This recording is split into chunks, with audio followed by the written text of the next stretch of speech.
Hello, ladies and gentlemen of YouTube, and welcome to Fanalysis, Pixar. I am Reti 4, this is GreyJedi 91, Hey guys. and today we're going to be covering The Incredibles, because it's a bit topical at the moment. We're just about to go and see Incredibles 2, and wanted to get this one out of the way before our perspectives had been irreparably altered by whatever comes next. So yeah, do you want to lead us in with the summary of what you thought about this film, Matt? Yeah, well, just to start off, like he said, the sequel is like currently out, and we're going to see it soon. But we decided that we would rewatch the first one just to be fresh, like, before we go into the sequel, because it has been 14 years, right? Way too long. Way too long. Yeah. So we just wanted to make sure we were seeing it like with a fresh understanding of what happened in the first movie, which was so great and a lot of fun to revisit. But the first thing I really want to ask you, and by the time that you guys see this, by the way, we'll have already seen the sequel, and the review for that will be forthcoming. Just didn't want to leave you in the dark on that. But the first thing I want to ask you is how long had it been since you saw this movie before you just rewatched it? Oh, I mean, at least 12 years, 13. Oh, maybe. really? That long? Yeah, Wow, long time. okay. I mean, it's one of my all-time favorites, but I'd watched it so many times in the past that I could just play it in my head, and I Gotcha. never really had to return Yeah. to it. I Yeah, only this was one. did so for the specific nuance stuff we want to go into today. Yeah, like not to give too much backstory, but I want to explain that like I kind of fell off the Pixar bandwagon until like very recently, and I didn't do so consciously. It's like I literally fell off. I don't remember stepping off. I just got off it somehow, and I lost track of what was going on. Until recently, I'd never seen Toy Story 3. I hadn't seen. There were a couple other Inside Out. There's several that I hadn't seen until like recently. And the film that got me back into it was Coco, which I watched on Netflix a little while ago. But yeah, Incredibles is not on that list. That's one of the few that I've regularly rewatched over the years. I probably have seen that, uh, you know, I probably watch that like maybe once a year. You know what I mean? Like, so I've seen it plenty of times. It's definitely a So film that what? deserves it, for sure. Yeah, like when you talk about like what's my general impression of it. Oh, sorry, traffic out there. My general impression of it is that it's a fantastic superhero movie. You know what I mean? Mm. Like I don't relegate it to animated feature Pixar movie. Like it's a great Pixar animated superhero flick. It's a great superhero movie. You know what I mean? Compared Absolutely. to Absolutely. like just in general. But yeah, I mean that's my general impression of it. Just the amount of times that I've seen it.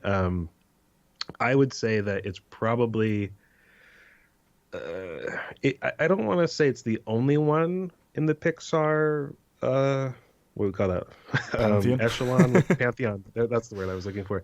It's not the only one that does this. I have to rewatch all the other ones. It would be unfair to say it's the only one when I don't have like an encyclopedic knowledge of them. Mm. But it's the only one I can think of off the top of my head that I don't think you ever really grow out of because there's nothing to grow out of. It's such an adult story. You know what I mean? Yeah, I mean, with all of the Pixar films, they're renowned for being intergenerational in their, how you can appreciate them. But there are some like, Toy Story does have that kind of tone to it that while you can always enjoy it no matter what the age, there are certain things you will kind of leave behind as you grow up. And a lot of the other films Yeah. have that as well. But you're right with The Incredibles. The Incredibles was kind of too mature and dark, like to begin with. Like it was almost not designed for kids in a way. That obviously Yeah, it's easily yeah. appreciable by I any agree. young child, but it's definitely not tonally focused on them. Yeah, I mean, it's got all it's got all this subtext. I mean, there's innuendo. There's I mean, just his job. Which I mean, we're gonna go sort of like scene by scene, like we normally do in these videos. But I mean, he's like an insurance agent. Like I mean, it's just there's so much about it that kids I don't think even really comprehend. Like even the idea that his job is sort of morally bankrupt. You know what I mean? That's not something that I think I picked up on as a child when I first watched it. I understood that he hated his job. I understood that his boss was a douche. Didn't quite understand what Hard to Mr. miss that Incredible one. was actually going through. I didn't understand what like that actual problem was in his head. Whereas an adult, just somebody who's been forced to live life or have insurance. You know what I mean? They can already just go, yeah, that sucks. Like just looking at where he's working. So there's all this stuff that I think in contrast to growing out of a movie, like I think you actually grow into The Incredibles. You know what I mean? That's why it's so Definitely. easy to return to it. Definitely, yeah. And I really love rewatching it again because you just get to pick Yeah. up on all the little bits and pieces that you'd forgotten or missed in the first place, and just go, oh, it's so good. It's such a good film. Yeah. But yeah, with that, But let's dive into the actual introduction to it and sort of go through this as we usually do and see what we can pick apart. The intro of it I particularly liked because it gave you a little snapshot of what was to come, both tonally and in terms of stylistic choices with the interviewed interactions with the characters and then or at least the main three heroes that we'll be interacting with. I really liked it. It felt kind of new and innovative for me when I watched it the first time as a kid.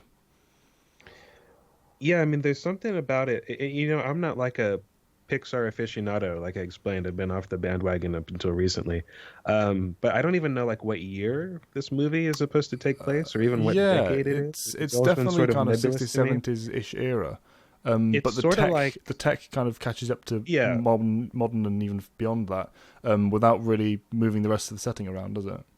It's kind of ambiguous. It's in that same vein as if you follow me on this Batman the Animated Series, where it's got like this dated sort of vibe and like socially and just in terms of like just aesthetic. But of course, there are things there's technology and dynamics in play and commentary on sort of relevant at the time politics that that wouldn't have played like that long ago in the past. If you know what I mean? Yeah. Absolutely, and it's kind of a almost trope of the genre as well to use that kind of blend of eras based on like the Silver Age and Golden Age, respectively, kind of bleeding in their sort of stylistic elements to the modern representations. It feels very much like it's supposed to be that era for superheroism. Yeah. So like the intro, it really kind of helps establish that feeling, like whatever that is, like I struggle with the way to phrase it, but it does a good job of setting up the I think you mentioned the tone. Did I make that up? Or did you? Yeah. And it's got this film has a very distinct voice and cadence, like the rhythm of the conversations, which is really what's going to carry us through all of the drama, basically, just like how the characters interact with one another and how real and honest it feels. Despite the sort of fantastical super element at play, that's apparent within about the first 20 seconds. You know what I mean? And like that, I think, is a really strong opening. It's interesting you mentioned that as well, because it's a very quiet film when it comes to kind of dialogue scenes. There is, even in that very first scene, it's relying on kind of the noise of the mic kind of carrying the ambience, and doesn't give you any music until the intro sequence kicks in properly. And that's true of pretty much every major conversation out the film. There isn't really a massive kind of flowing undercurrent of music constantly blaring in your ears. There are for certain scenes, of course, but for the baseline kind of neutral emotional scenes that are focusing on what's actually being said and the topic, they really carry the story by themselves, which is quite impressive and very, at least in my mind, quite unique for Pixar. Not unique, more rare. No, I think so. Yeah, I mean, there's not that many that deal with people. When we think about it, like them, a lot of these have been like anthropomorphized sort of animals, like for the most part. Or a toy. Yeah, exactly. Like recently they're getting into that like a bit more and more with things like Inside Out, Coco, Brave, which a lot of people try to forget, and that's not recent, that's like old now. But you know what I mean. Was this the first time they did that, come to think of it? Focused on humans? I think it may have been. Yeah, there were obviously humans present in all of the others, but or at least most of them. They weren't the focus, but they weren't the focus. This probably is the first. I think it is. Yeah, it's the first time for Pixar. Yeah, it's the first time. Yeah. I mean, and a lot of it's just down to, I think, Brad Bird.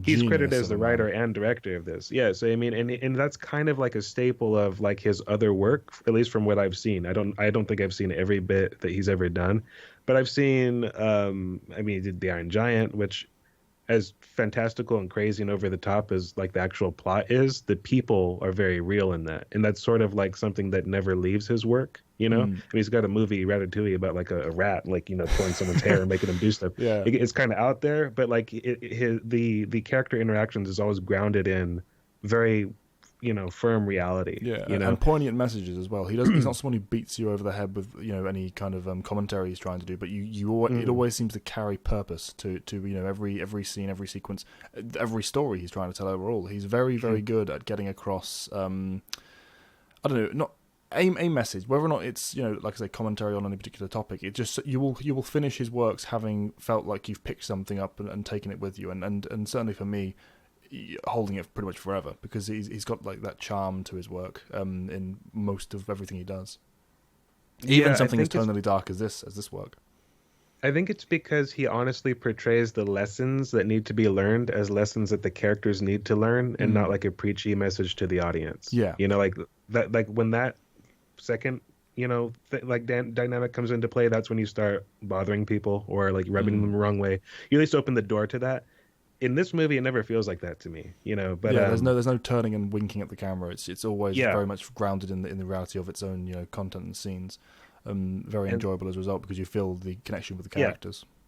And the characters all learn these lessons the hard way, even side characters, no capes, like everybody learns the hard way, and that's why it feels like such a honest and satisfying growth, by the end of the movie.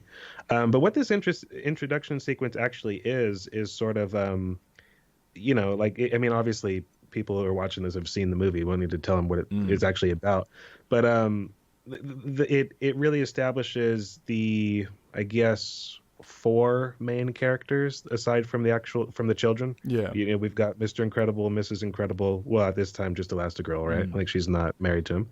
And the best friend, Frozone, and Buddy. Buddy.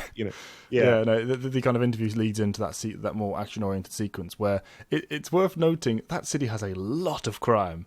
I mean, we're talking like you turn your head and across the street you've got another crime going on, and then you deal with it. The course. That's what I mean. It plays well with the genre. It definitely is making just the humor that comes along with all those tropes. It literally is like just Crime City, but then what is Gotham? What is Metropolis? If not, of course, that. And it's just it just compacts it for the sake of expediency, because it hasn't got a lot to play with, it's still got time. I never felt like it was outstaying its welcome with any of the specific moments. I never felt like, oh, for God, are we still doing this? It was so kind of captivating in its in how it played the characters into the action and made them. It was telling the story about, it was introducing them as who they are at this current point in time, which is important because this is the emotional kind of weight behind the loss we feel.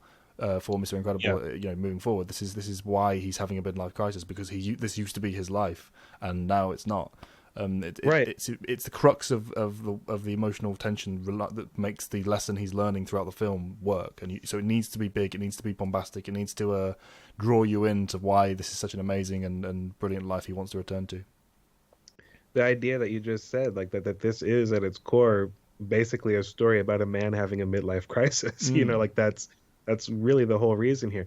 And also just I love the, I've said before, I don't know that this is the most imaginative movie that Pixar's turned out. I think that if you told me you have to tell a superhero story about like a family, I think I probably could come up with some approximation of the basic setup here. But the magic of the writing, like the charm to it, is the, just sort of how they just dive like headlong into the bullshit, that would come along. Like, I mean, it's like these are things that I think I wouldn't necessarily come up with. I think it's hilarious that he single-handedly, like all in one fluid stroke, he basically triggers the chain reaction. Like he's the catalyst for like the supers being, disbanded, and also in a way creates his own worst enemy or eventual arch enemy. You know what I mean? Which is a trope. Yeah. But it's not done he's just like this annoying fanboy who won't leave, who honestly is a genius, but is he's troubled. Yeah. You know what I mean?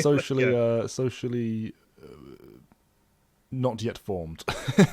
Yeah, he's got some learning to do, and unfortunately, Mr. Incredible doesn't help kind of guide him on that. He's just kind of brushing him aside, treating him just as another fan, which is part of his flaw at this point in the story.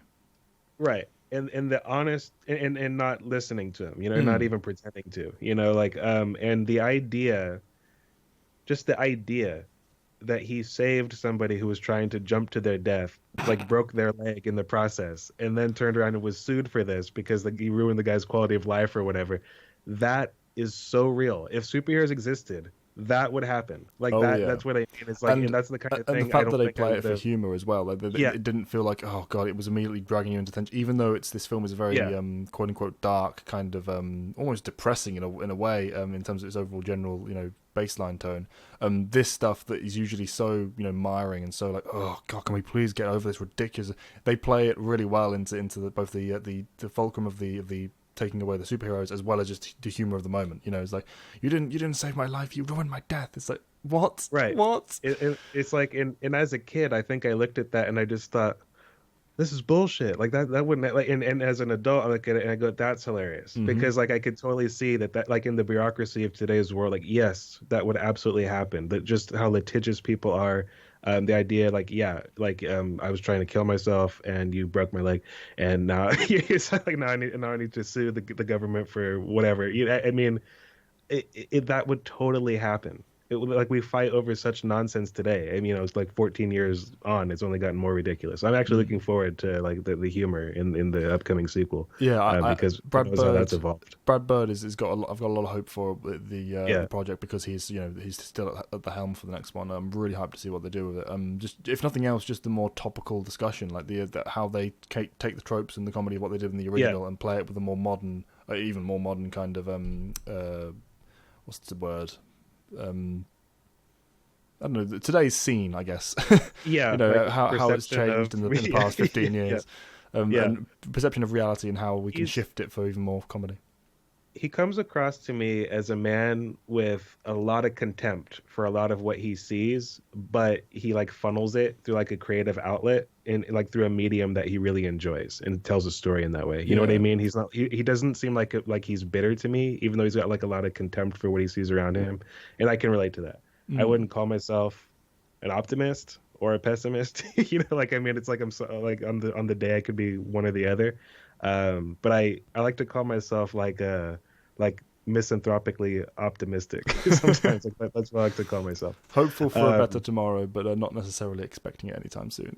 Yeah, these people, not with the ones that I'm seeing in front of me or around me. But yeah, I mean, he's just got that specific voice that I wouldn't have thought of that. You know what I mean? Like that's just, that kind of setup is hilarious to me. At the same time, it plays not as a joke; it's totally straight. But yeah, I mean, there's not too much else to say about like the opening sequence itself, other than like, is there any like standout moment that you particularly enjoyed? Just the fluidity and excitement of the action without ever kind of drawing too much attention to itself. That train scene was over in seconds, but it felt dynamic. It felt impactful. And it blent. There we go. That's where there's that word again. It blent well with the. Let's just make it a word. Yeah, the scenes that came before and after. It didn't feel like any one moment was drawing too much attention and taking away from the fast action sequences. But the other thing is, obviously, we want to talk about how the wedding setup happens. With the Elastic and Mr. Incredible, which was a rooftop meeting that was a very amusing one. It kind of played again on the tropes of the superhero kind of banter and flirtation.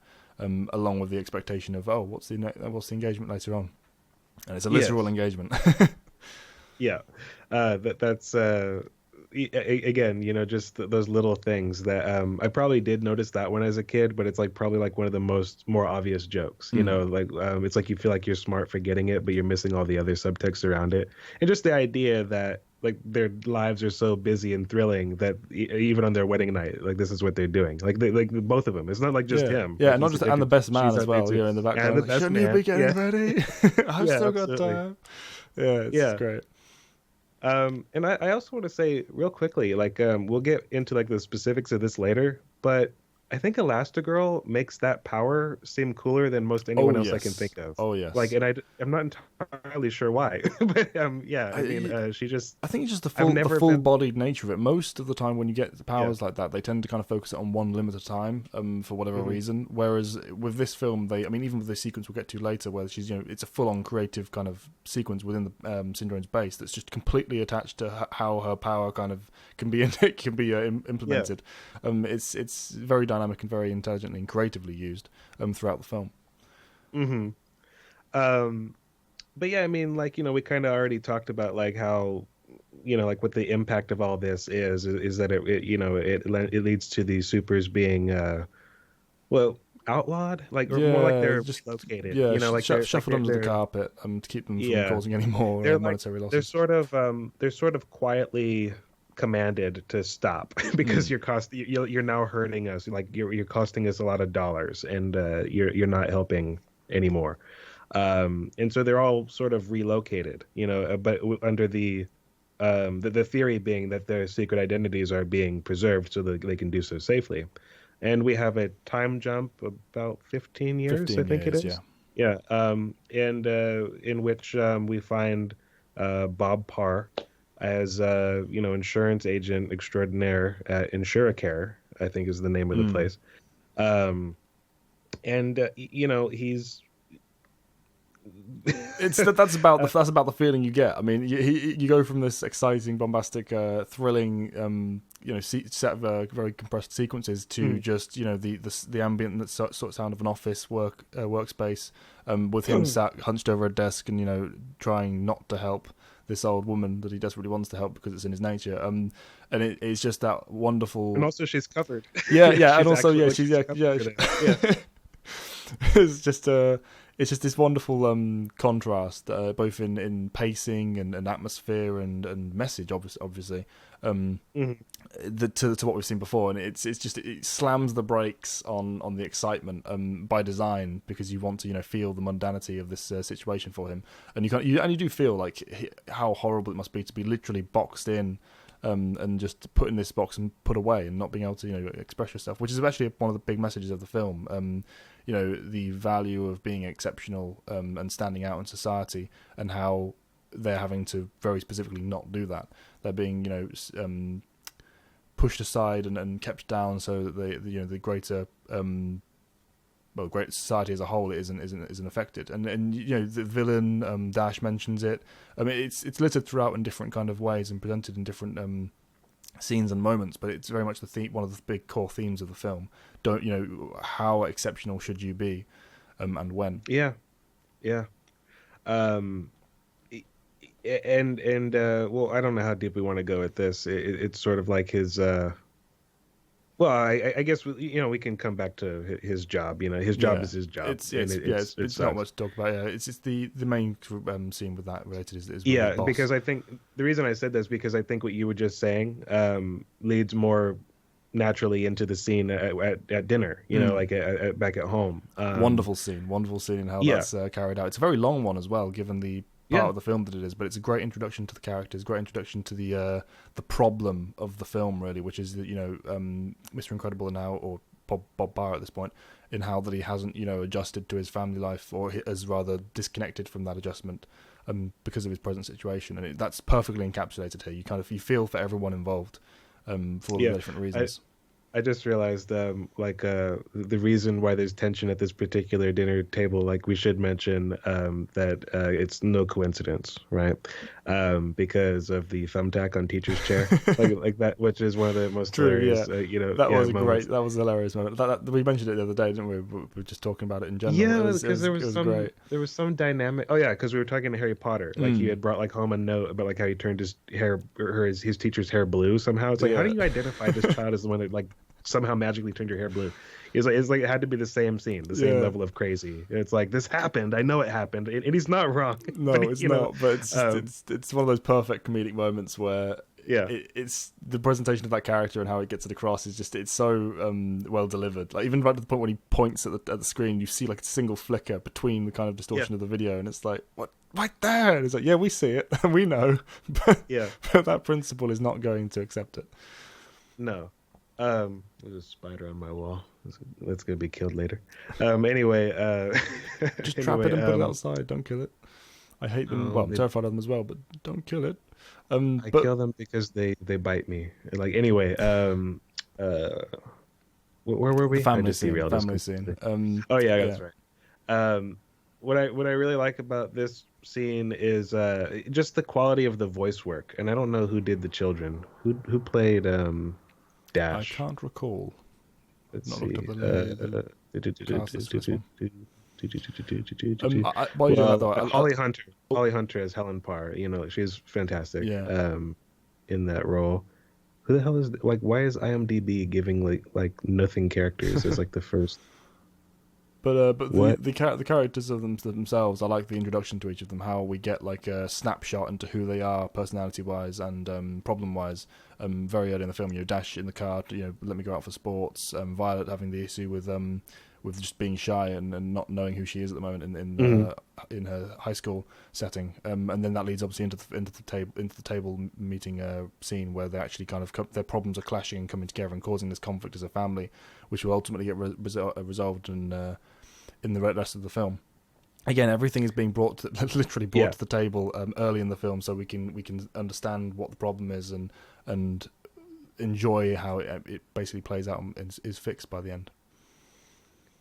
Someone named Spencer Fox played Dash, and someone named Sarah Vowell played Violet Parr. Okay. Well, but both very good performances. And there. What I like about it is like, because I'm like a little bit of like a voice actor savant. Like I can normally pick out a voice and I know who that is. But these ones, either they don't work very often or they work in other spheres. Media. Yeah. But like I like how unique everyone at this table sounds. Like the like it's like Elastigirl, she kind of has like that sort of southern like drawl, and like Violet sort of got like that thing with like her like her teeth. It's like she doesn't open her mouth all the way when she talks, and Dash talks fast, but it's not like it's not like a hackneyed trope. Like he talks too. I talk too quick to be. Like, he's just an annoying kid. He's just like an annoying kid. But, and not it's not antagonistically overplayed. Annoying. Yeah, no.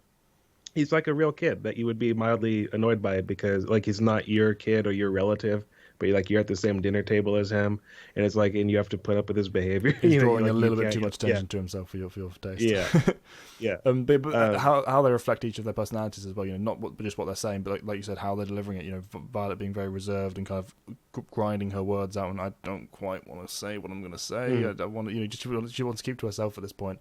And she doesn't again, want to talk, but she has to, Mom. It's like it's that kind of thing, and these are all cliched characters, and I've said many times that aside from maybe Elastigirl, but I've said many times that like the dumb dad who's like checked out at dinner and not paying attention, like you know what I mean, or like this situation is totally cliched, and I've said many times that cliches become cliche for a reason. Like it's just like you need to. There's nothing wrong with them, and I hate when people say it was cliche and leave it at that.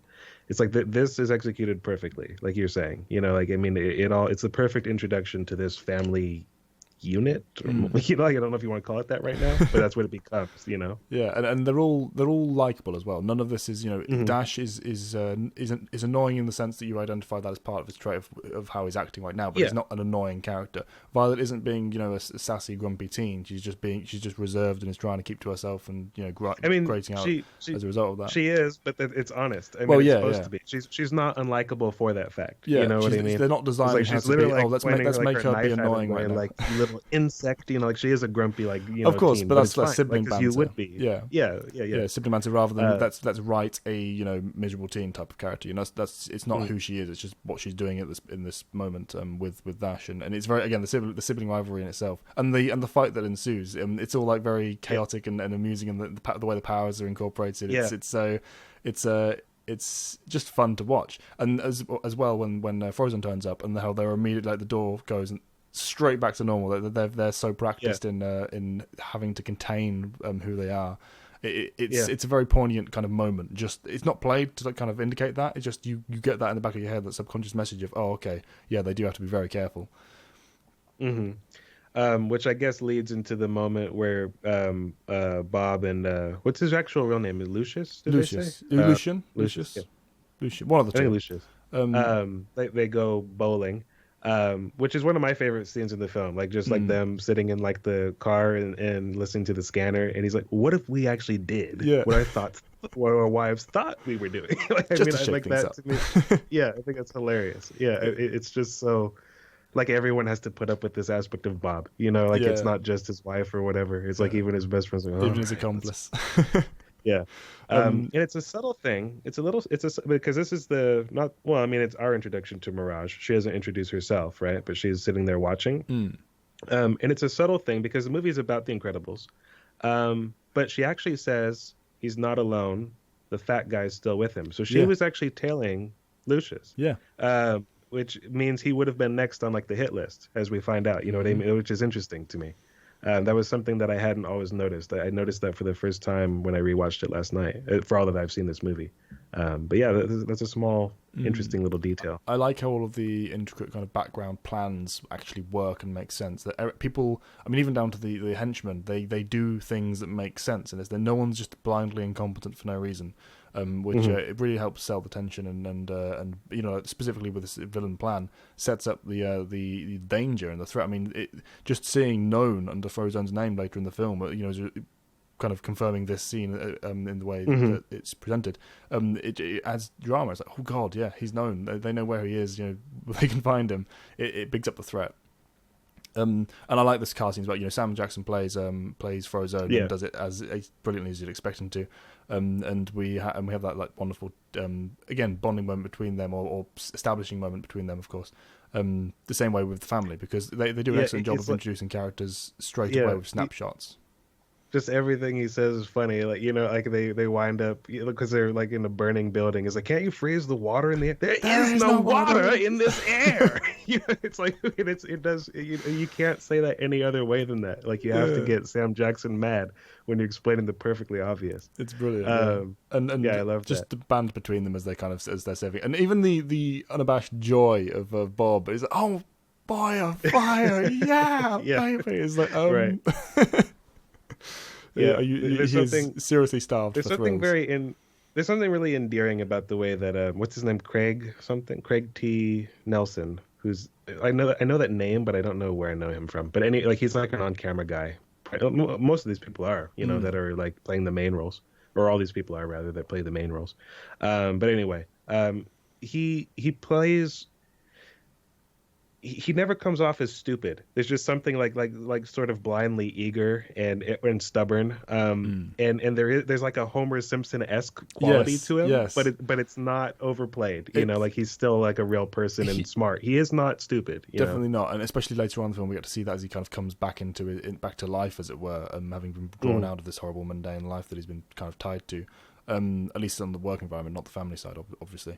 But he definitely comes across as an everyman, which is interesting given the fact that he's definitely not. You know, it's part of the message. These are superheroes.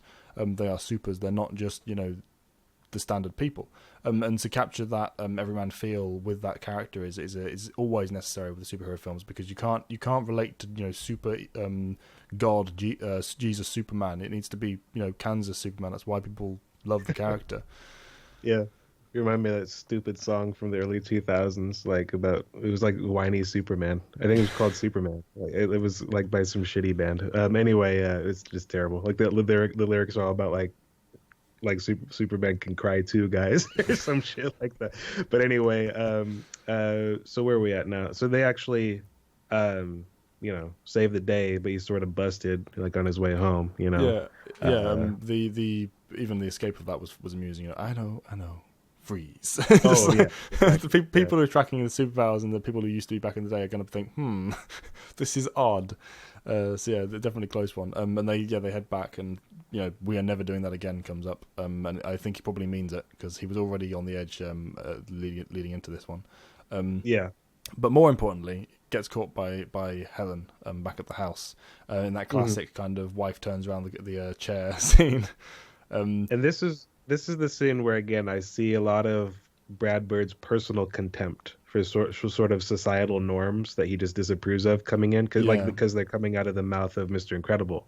You know, they talk about like participation trophy or graduation ceremony from one grade to the next. They keep finding new ways to celebrate mediocrity. It's just right. The celebration of mundanity, mediocrity, just like everything that he's not about right now. You know, especially because he's on the cusp of a breakdown, because he's going through a midlife crisis. Like, this just is rubbing salt like in that wound. It's one of my favorite scenes in the film as well, for kind of family dynamic, because this scene has happened to most people as well.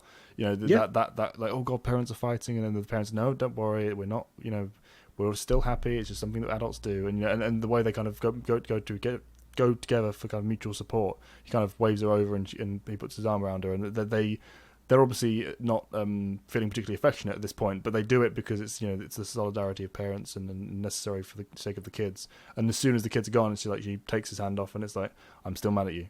It's all played very believably, very naturally, and it's a nice kind of contrast to the family we've seen up to this point. That's the magic of Pixar right there. Is that like when we talk about like the magic of Pixar, I think like what many people think of is sort of like the emotional quality, the sort of fantastical, whimsical, nature of a lot of these stories. But really what they do in every single one of their movies that I've seen anyway, there's still a few I haven't seen, which I don't expect that this will change, except maybe in Cars, is that like they always, like the definition of animation, like to bring to life, to give life, like that scene is, it's one of the most mundane, like she stretches a little bit, but like it's just two people arguing, and you buy it the same as you would watching like just a straight up drama or something with actors, because of the I'm mad and like I'm holding my head in this way and I'm moving like this, and it's like they clearly acted this out, and drew like somebody like what they were doing, what I mean, like they become the characters. Which they have to do that in every frame, I'm sure, but like that they can, you can't do it like the technology that doesn't exist, but you get what I'm saying. Yeah, of course. It's like that's what makes it not just a cartoon. Not that I dislike cartoons, but like no one argues that Pixar is more than that, and this is the reason why. Like it's I love that this is taken seriously. You know what I mean? Yeah, they actually put their heart and soul into it and capture real life moments. And it's also what makes it so intergenerational as well. The fact that we can appreciate the film just as much as we did when we were kids as adults, and the fact that people can go into it as adults, never having seen it as children. The reason it works is moments like this. The fact that every kind of frame is a relatable snapshot of reality. Particularly for a film where like we said before, they're focusing on the humans for the first time. Everything needs to be believable if you want it to matter, and for anyone to care about something, you need to buy into it. And this film and all Pixar works really are just brilliant at reeling you in. They'll immediately have you going, okay, I'm in. I'm going to see this for what it is, and not like, oh, it's just a cartoon or it's animated or whatever. They're very good at pushing the envelope, even though that they sort of already set the bar. Like they keep pushing it further, because it's that art from adversity thing. Like I remember in the behind the scenes, which I haven't seen in a while, but like one of the animators whose name I don't know, but very talented person clearly, who he worked chiefly on this argument scene, and he was like, yeah, I didn't know how we were going to do this when we started it, but we figured it out. Like, so it's like and a lot of that I think is because of the fact that they hadn't animated people like up to this point. You know what I mean? So it's like they have to come up with, all right, how are we going to do this? I mean, we need to do it, but how are we going to make this work? And that dedication, like to, we don't know how to do this, but we're going to figure it out. Like that's Pixar. You know what I mean? It's not only them. It's not like they're the only people in all the business that do that, but that's why they are as respected, or that's why they're so quality. You know what I mean? Yeah. Which leads to respect. Yeah. Apart from anything else, they had to really capture the animation and art style of the people themselves. The fact that these aren't rendered as realistic entities, but you still have to buy the way they move, the expressions on their face, how everything blends together. Even something simple like when Elastigirl's doing, or Helen at this point, doing the weird faces for JackJack, the way her mouth moves, it's like you can see, it's exaggerated of course, but you can see a mum doing that with her face, and it's blending a style that is both stylized and also believable and realistic. It's very difficult to pull off without that uncanny valley issue, and they definitely did a bang up job with the Incredibles throughout. Oh yeah. Yeah, and it's like, and you can definitely see it's a distinctive art style from the other Pixar movies. Like I've said, I don't think I mentioned it in this recording, but I mentioned to you before. Several of the characters, primarily father and son, there, Dash and Bob, and also Syndrome. They look quite a bit like Brad Bird. Like you can see his face in like his character model designs. Yeah, they've got he's got that kind of the core facial features of the nose, eyes, and brow. Yeah, kind of that brow. Yeah, the brow especially I think is what kind of focuses it in, and it gives that kind of similarity. You're right, and it it kind of doesn't project himself into the characters. Obviously, that would be sloppy and just bad writing. Yeah. But you can see kind of the influences there, and and the stuff when he's celebrating mediocrity. It's it's probably one of the closest things it comes to social commentary without beating you over the head. Again, it's that perfect example of it's just the character's perspective, and it's immediately being challenged by Helen as well. So it's not just a case of you guys should think this. It's it's a conversation. I mean, I would think that he probably does think those things. Like I would probably I would, because of how emphatic it's a way of I think you can tell the messages that he believes and the ones that he doesn't. But that particular one, I think he probably does agree with that. Like, at least to some extent. I don't know that he's pissed off and angry about it, but it's probably something that he's invested some thought into. Like otherwise he wouldn't have written it. Yeah, of course. Yeah, definitely. But he's not beating you over the head with a stick with it. That's the important thing. Right. But it's after this point that he loses his job. Yeah. Basically. Arguably, perhaps should have had some more. I mean, don't get me wrong, I hate that guy as much as anyone, but I mean, that was very much assault. He throws him through like 10 walls and cripples him. That's so British of you. You're concerned for that guy. I mean, not concerned. I don't care. I'm all for it. I was cheering as much as anyone. But at the same time, there were no consequences for him just outright nearly killing a guy.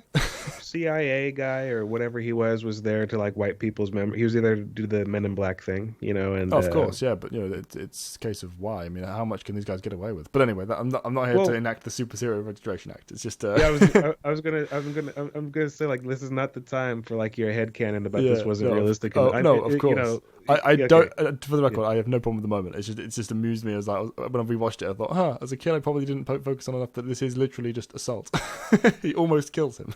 All right, make sure you never watch another Bugs Bunny ever again. Because that's murder. That's attempted murder. Yeah. Anyway, so he loses his job. Doesn't tell his wife or like anyone really about what's going on, and. It establishes they've already moved many times as well, so this isn't the first time that there's been an outburst of either the family getting caught or him being needlessly heroic. So it's kind of establishes that, well, not needlessly, I mean as in like where he for the sake of the family anyway, he was putting himself out there rather, wrong word for needlessly, but just the fact that this has happened before and this is kind of why it's so he's getting him down now, because oh god, I've done it again, and it's it's clearly been a number of times from the way the agent acts. But the agent also has sympathy for him as well, with stopping the elevator. Look, maybe one more time. Yeah, I mean, and he is a hero. I mean, even what was so galling about what happened there was that he had to sit back and watch a robbery take place and not do anything about it. It's horrible. While being reprimanded. So I mean, that worm of a character, right? Who was played, voiced by Rex. I was gonna say one of the more endearing characters in other Pixar things. But yeah, so he's contacted by Mirage, and I want to point this out. I'm sorry for the passing of her voice actress. Very interesting voice, like very sort of smoky and sultry and exotic. And you'll remember this. You're a fan of Justice League. She played the like intelligent female Thanagarian that had like a white helmet. Yes. In a couple that was her. On camera, I believe she played the bomb squad agent who was friends with Jackie Chan and his friend in Rush Hour. I can't remember the characters' names of the first Rush Hour movie. What's her name? But anyway, my point is she passed away a few years ago, so I doubt that she'll be in the sequel, even if, not that her character needed to be, you know what I'm saying? As I was watching the film, I was actually thinking she's a character I would like to see again, even though, like you say, she's not really necessary in any way. She was someone I enjoyed. It was... Elizabeth Pena, by the way, is the name of the voice actress. But, Elizabeth Pena, right? Yeah, it's a shame about her passing, but she did a very good job in the film. The voice, it's kind of, again, it's one of those cliche stereotype kind of voices, but for what the character she's playing. But at the same time, it wasn't overdone, and it felt very unique. In terms of the actual execution, if not the kind of archetype, it was fulfilling. It's sort of James Bondian, but like then again, so is like the musical score. You know what I mean? Which we haven't talked about. Michael Giacchino's a genius. But I didn't actually realize how much history he had with Pixar until recently. He's done loads of them, and he's got a great deal of range. If you look at his list of the films that he has covered, he's not just action or just whimsy. He really has got a lot of range on him, and he did a spectacular job with this score. Yeah, he did this and Coco, and like those are like complete apples and oranges. Like as Mm, far as like a Pixar goes, like that's like as different as you can get. yeah. But yeah, like genius stuff. But I'm sorry, like I derailed it. Yeah, so he got the message from Mirage, Hmm. the invitation to come do some well-paying secret superhero work, basically. Which is a little funny that alarm bells don't like go off in his head now that I think about it. Like, how do they know who I am? Like, did they mention or like did he question that? No, How'd no, that I seem? think you just went with that. Oh, high tech I guess I organization. I said before we started this recording that I think this is like a perfect movie. That might be like the one thing that's like, he's not It's concerned yeah. about how they. Well, I mean, it's highlighted by Edna Mod later on when she goes when she says prone to weakness.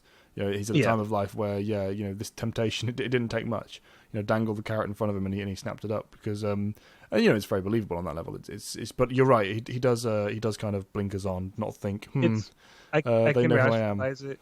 Yeah, I can rationalize it as he's not using his best judgment. It's what he wants. It gives him an excuse to do what he wants. Plus, it's paying him like 3 times his annual Yeah, I mean, salary. it's I think solving the problem he has. Yeah, because Yeah. he doesn't have a job at this point, and yeah, like you said, 3 times the annual. So it's definitely it definitely fits. It's not just him fulfilling his own desires. He thinks, oh well, I need the money. It's kind of helped push him over that line. And yeah, it was if nothing else, it was a great scene with the actual tech itself. It wasn't just this message will self destruct. It actually played with the message when it's squint, read it, when it scans the room to see if anyone's there.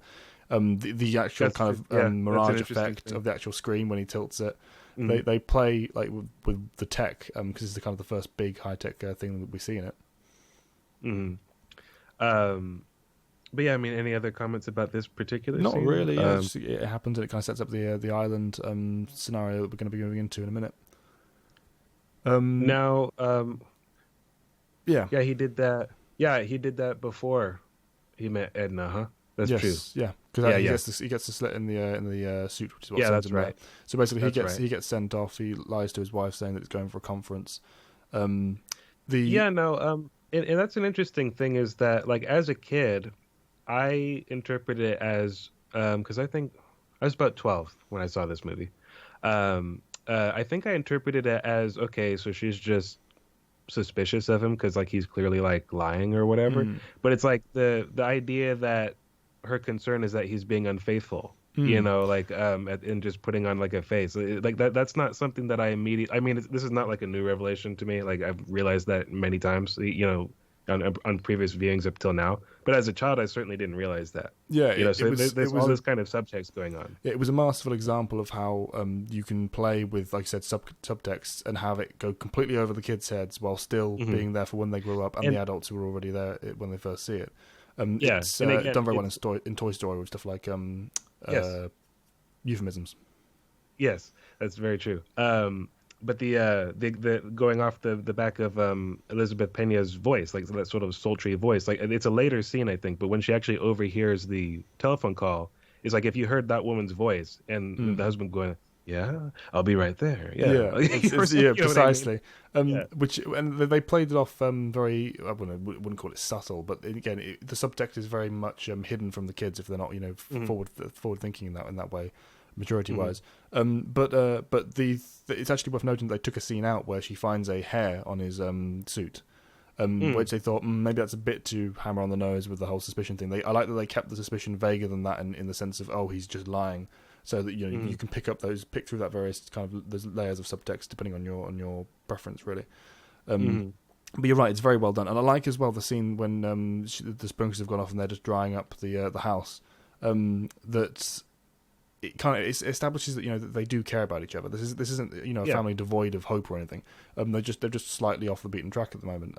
With the whole specifically Bob, and she's trying to bridge that gap. She's trying to reach out, and she's not just so many. She's works. not a nag. Precisely, which is what they normally make these sorts of characters, right? Yeah, it's they do a very good good job here. Yeah, they do a very good job of fleshing out both characters. Like this could easily have been Mr. Incredible is incredible and like the family is whatever. But I mean, it's called The Incredibles. They all have to be interesting and engaging and exciting. And so she can't just be the, man, you never do what you say you're going to do. And you need to help out more, Bob. And you're not like, she can't be the nag. And she's not. she's got legitimate complaints. You know what I mean? And she's like an intelligent woman, and he's not paying much attention. It's not He's for the reason missing she this. suspected. She specifically says, you got to get your head in the game right now. Yes, the glory days did happen, but this is where we are right now, and it's another theme that comes up. Focus on the present. Don't just linger on the past. Even Edna says it. I focus on the now, darling. It's just it recurs. She's the perfect side character. We'll get to her in a second. I was gonna say, yeah. Because I was gonna ask you, like, who's your favorite character? I mean, like, she kind of has. Yeah, it's one of those characters that kind of just transcends, Iroh style. Yeah. I mean, Zuko and Toph are my favorite characters in Avatar, but Iroh's just, you have to put him up there.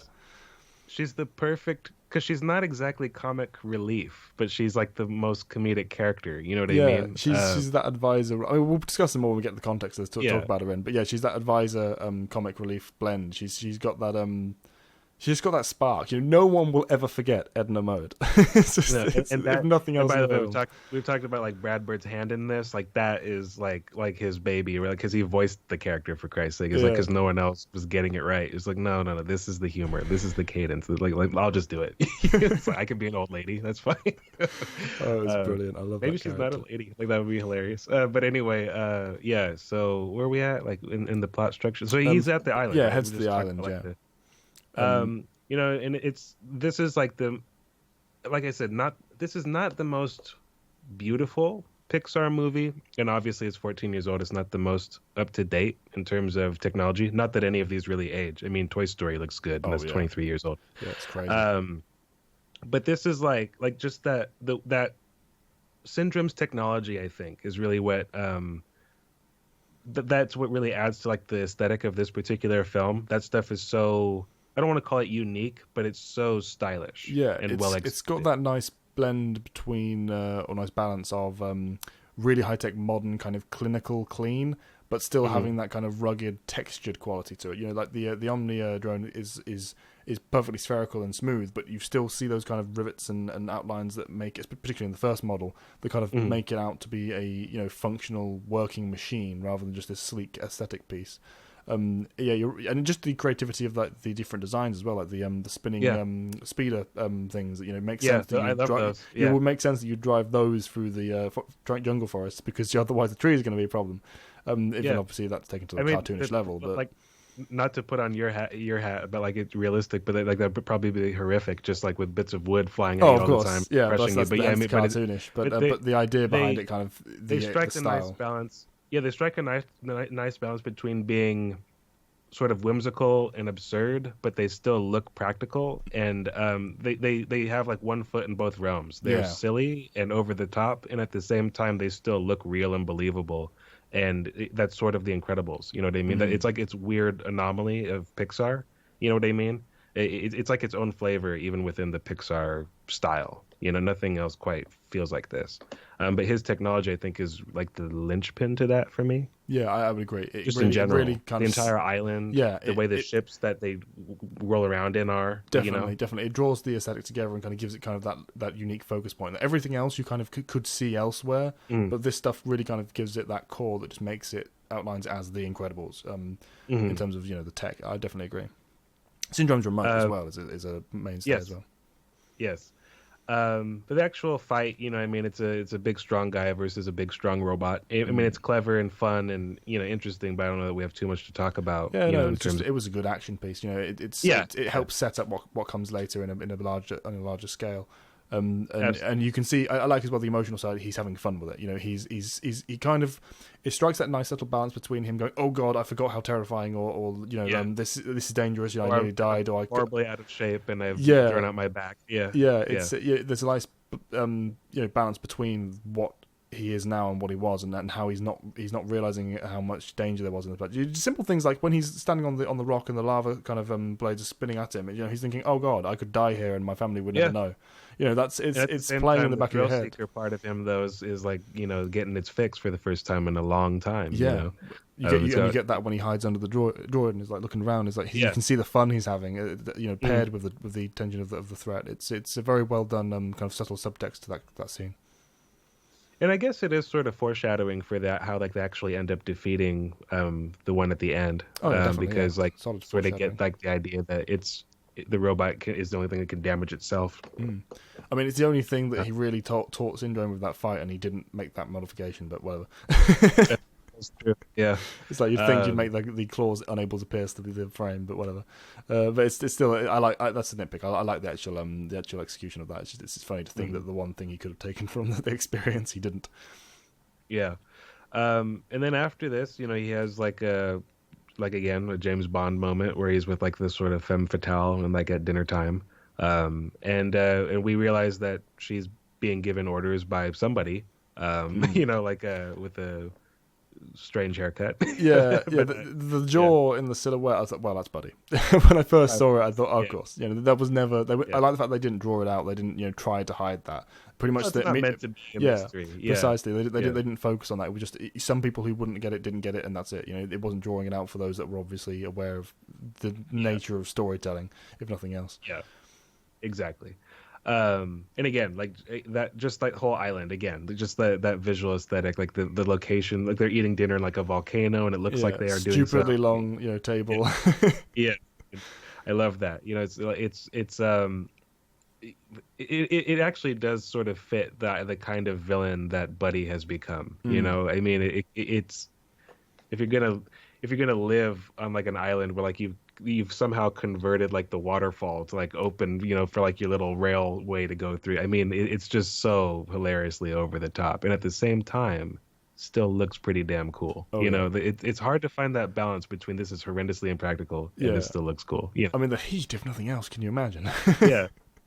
But yeah, you don't, you're not questioning it. Basically, you look at it and you think, yeah, of course that fits. It doesn't stand out and go, oh god, that's ridiculous. Like for example, the lack of hand railings in the Starkiller Station for Star Wars. I'm like, god damn it, why are there not handrails?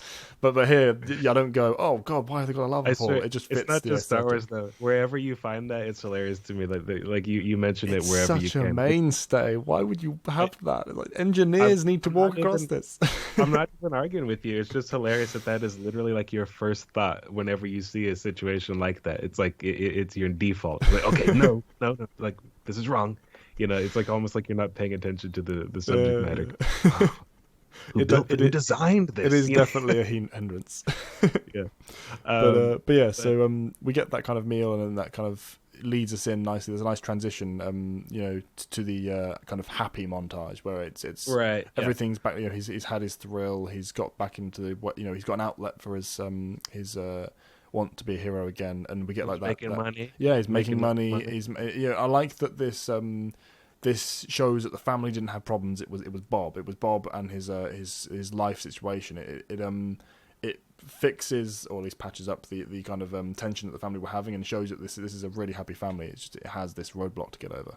It helps kind of lift that kind of purveying. Well, they're a fairly normal family. Yeah. They can be. Yeah. It's just and he's getting back into shape. Like he seems to have like a new lease on life or whatever they call that. You can see the kind of healthy mindsets coming back through again. Obviously, the lying is a major issue and needs to be resolved. But we know, it's a lift in that horrible blanket of just. But depression. we're the only one.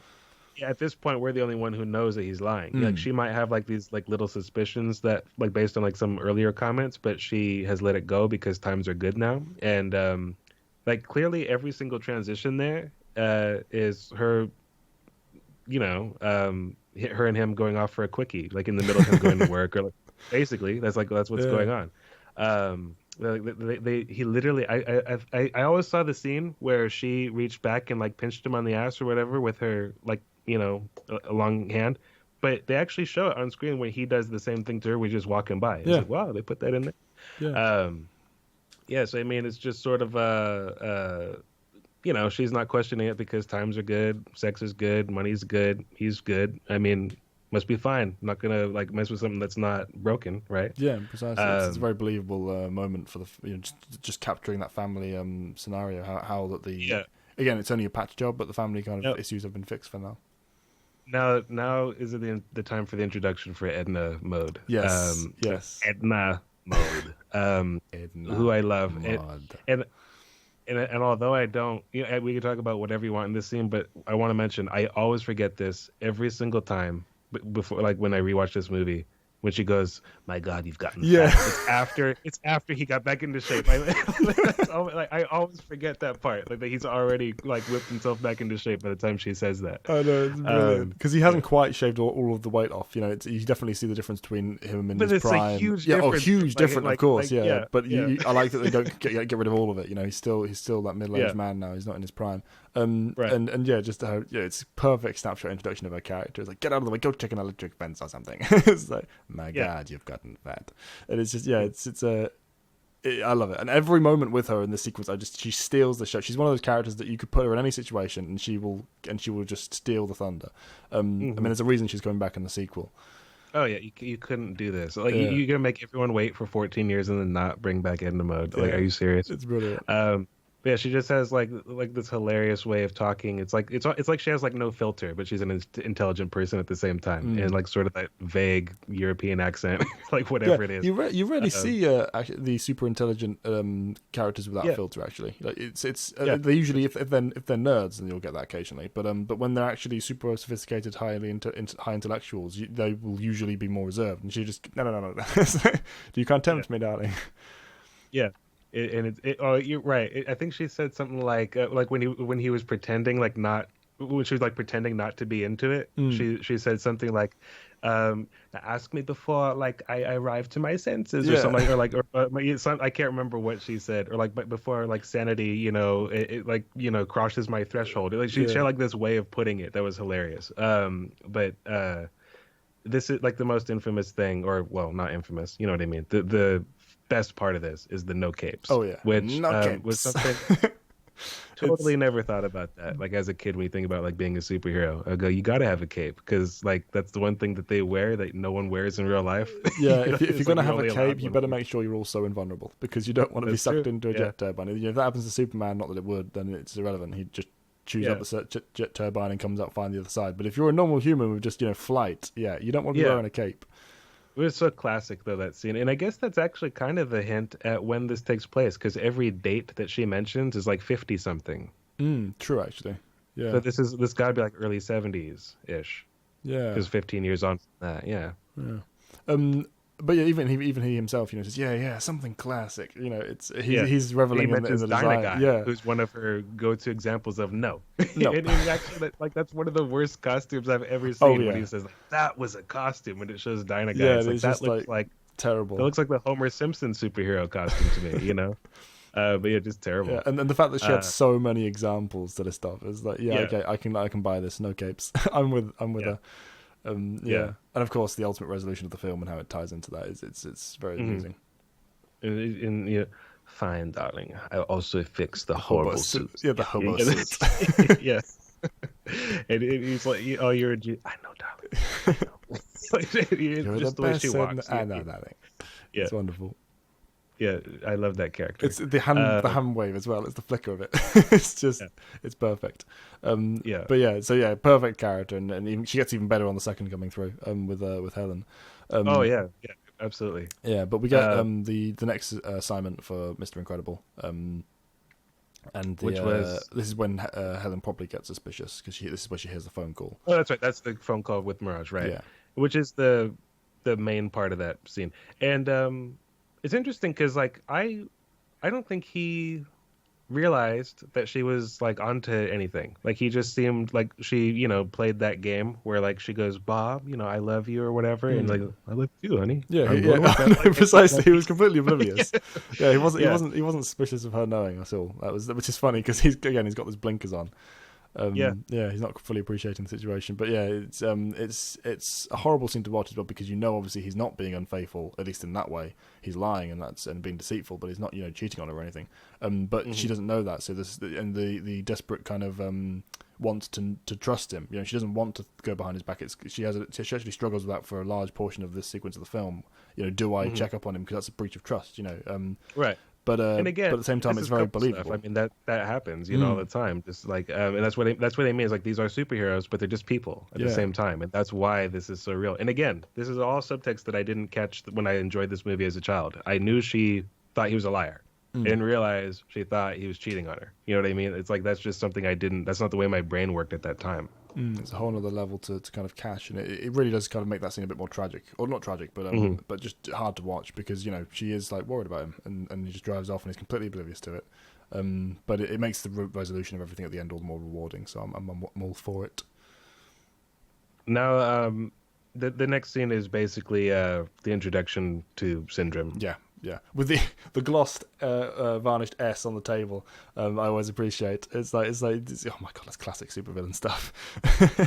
So it was monologue. Yeah, yes, yeah, and you sly dog, you caught me monologuing. Yeah. I like the integration of all of the things that were said up earlier. When he's talking about with Frozone, is like he starts monologuing. They feed little notes and things. What was that guy's name?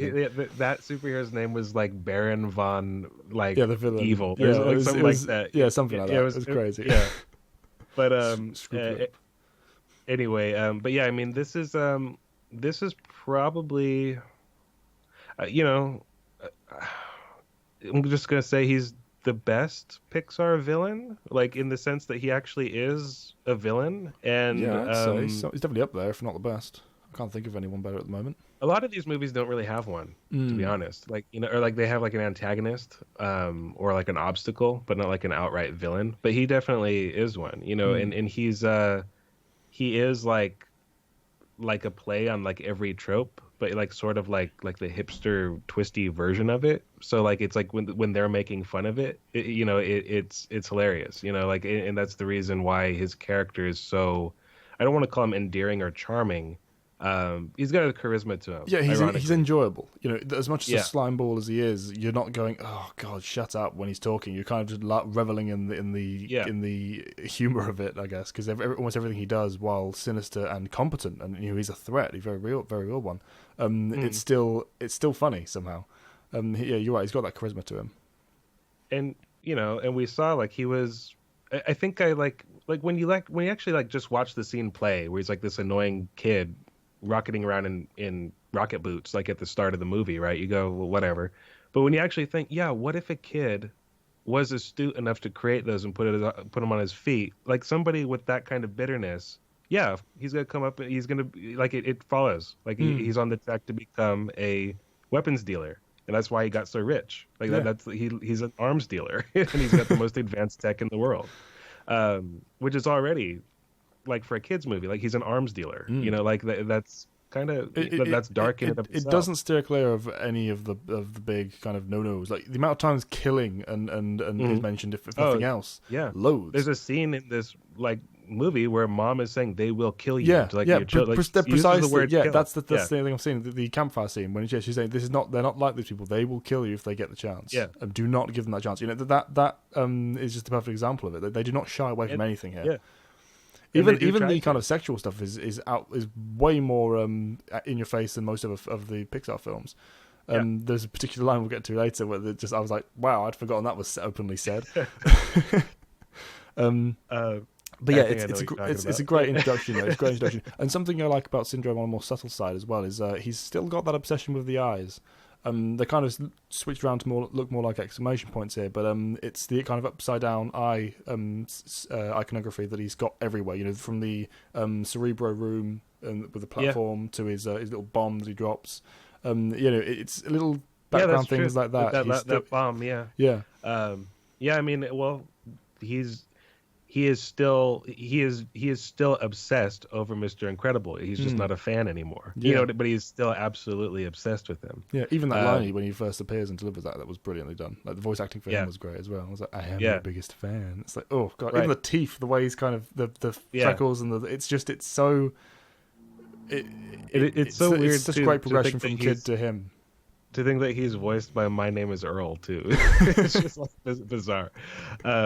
But yeah, I mean, fantastic character, and that moment, like where he actually like he accidentally like throws him. That was the most hilarious thing to me as a kid, because what makes that hilarious and like absolutely hilarious and not just that's funny is that it's silent. Yeah. Like you can't hear him screaming. Yeah, That's precisely. hilarious. That's what makes it work. I love that. And it's kind of, it is literally over the top as well, but it doesn't feel like it because he's just the way the energy moves.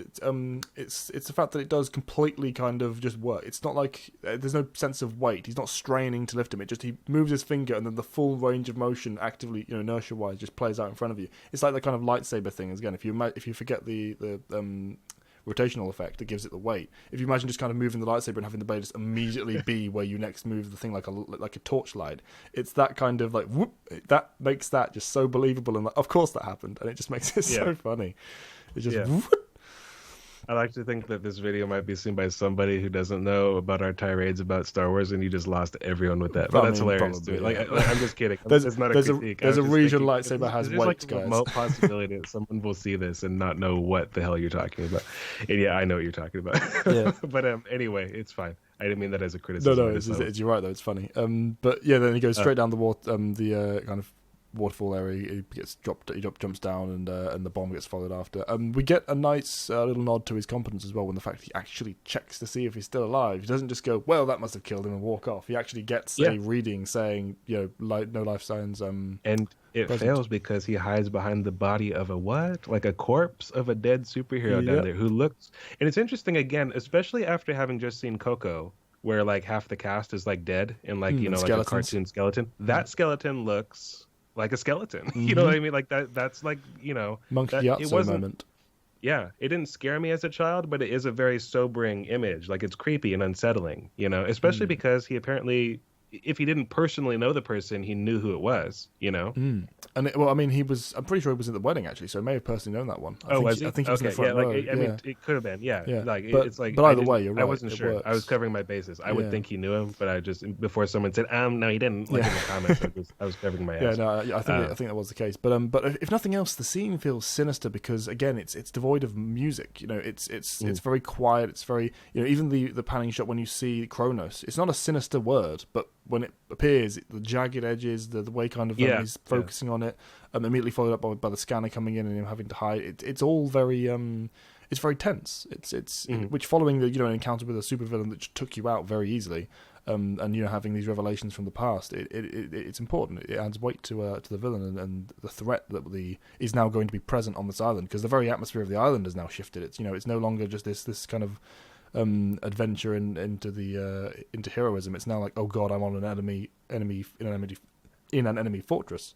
So it's brilliant on that front as well. And I love we'll get to the syndrome thing, but the reaction to him hiding behind the corpse is brilliant as well. It's great. That was one of my favorite moments of syndrome for the film, but we'll get there. I agree. But so basically back to Edna. Who's meeting with darling. Because she's met Elastigirl has come to check on what the hell's going on with my husband, sorta. Because she finds the scene being done up, and it's like, Edna.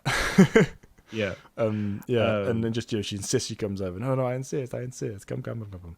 And forces to come into the Bay Area, and we basically get a replay of the same sort of just grabbing them by the collar and pulling them through, that Edna is kind of known for.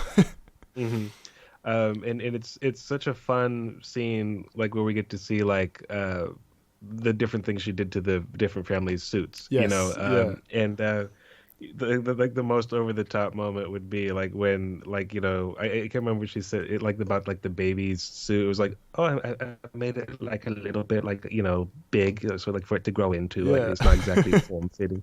And then it's like the room sets on fire. It's like incapable of withstanding temperatures over 1,000 degrees. It's the delivery and the flame of the eyes and over 1,000 degrees. It's like, oh my god, brilliant. And it is like luck favors the prepared, darlings. I didn't know the powers, so I prepared for everything. It's like, he doesn't have any powers. Oh no. Yeah, she goes like, well, he'll look fabulous anyway. Bulletproof. Completely bulletproof and all this other stuff. And machine washable, darling. That's a new feature. Machine washable. Great, thanks. You only made it indestructible. I hoped you'd be able to put it through my cycling system. But at the same time, how do you make a substance that's resistant?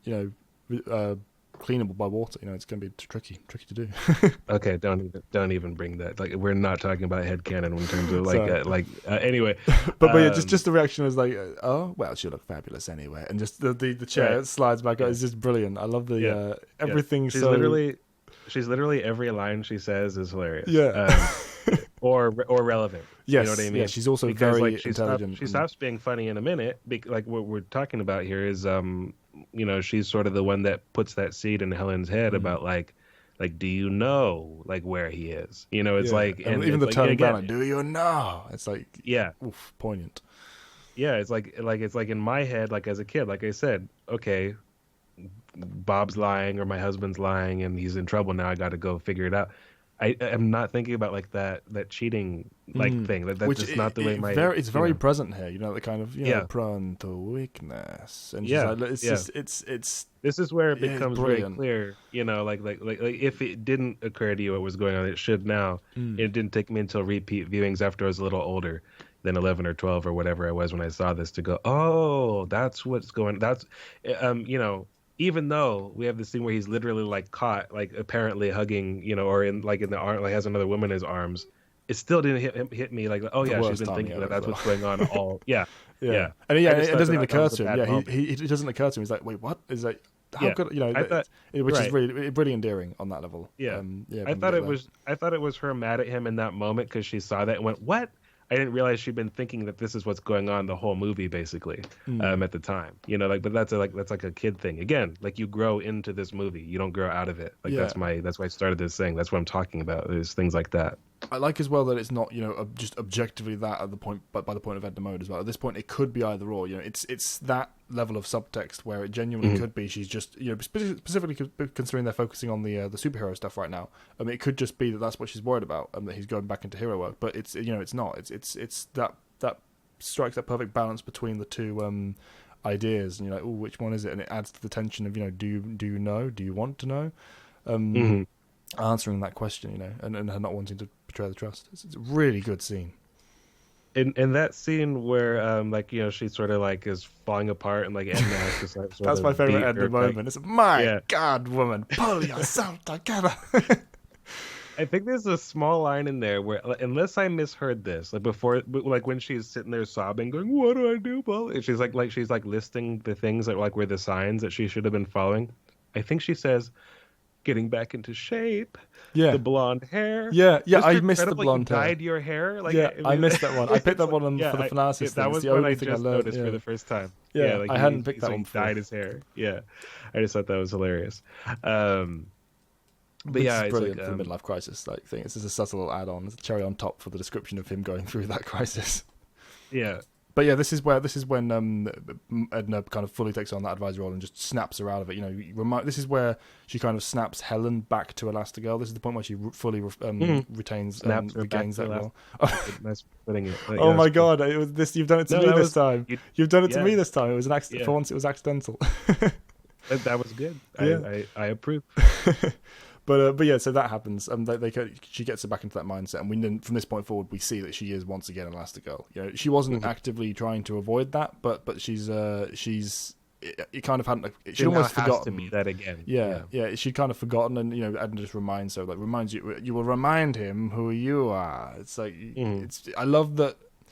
But even with the first introduction, when she's talking about how I used to design for gods, she's so into it, and she specifically points out how the supermodels are selfish. She clearly cares about the idea of a hero, and bolstering that. And Elastigirl is like, "What are you doing? You're a hero. Snap out of it." Adding all of this just to the weight that we'll get behind the actions of Elastigirl moving forward, because this is where the film shifts to focusing on her for the next kind of middle section. In a very, very awesome way. The fact that she carries this as well as she does is the reason why I'm not at all concerned about what I've seen of the second one, with the trailers being that like she's sort of the focus. She is a competent enough, cool enough, interesting enough, and engaging enough character that I'm totally fine with that. Don't care. That's not what I'm not. I'm concerned because I have a list of concerns based on whatever. It's like, no, I'm not at all. She's a cool character. She really is. I love the blend of mum and action superhero as well. That's so cheesy 90% of the time, but here it's just perfect. It's like, this is what makes mums awesome. We cannot. We can't spend time on everything. So I want kind of cut away from like her saying goodbye to the kids, or because they totally don't that plane sequence. I think is my favorite like action set piece in the movie. Agreed.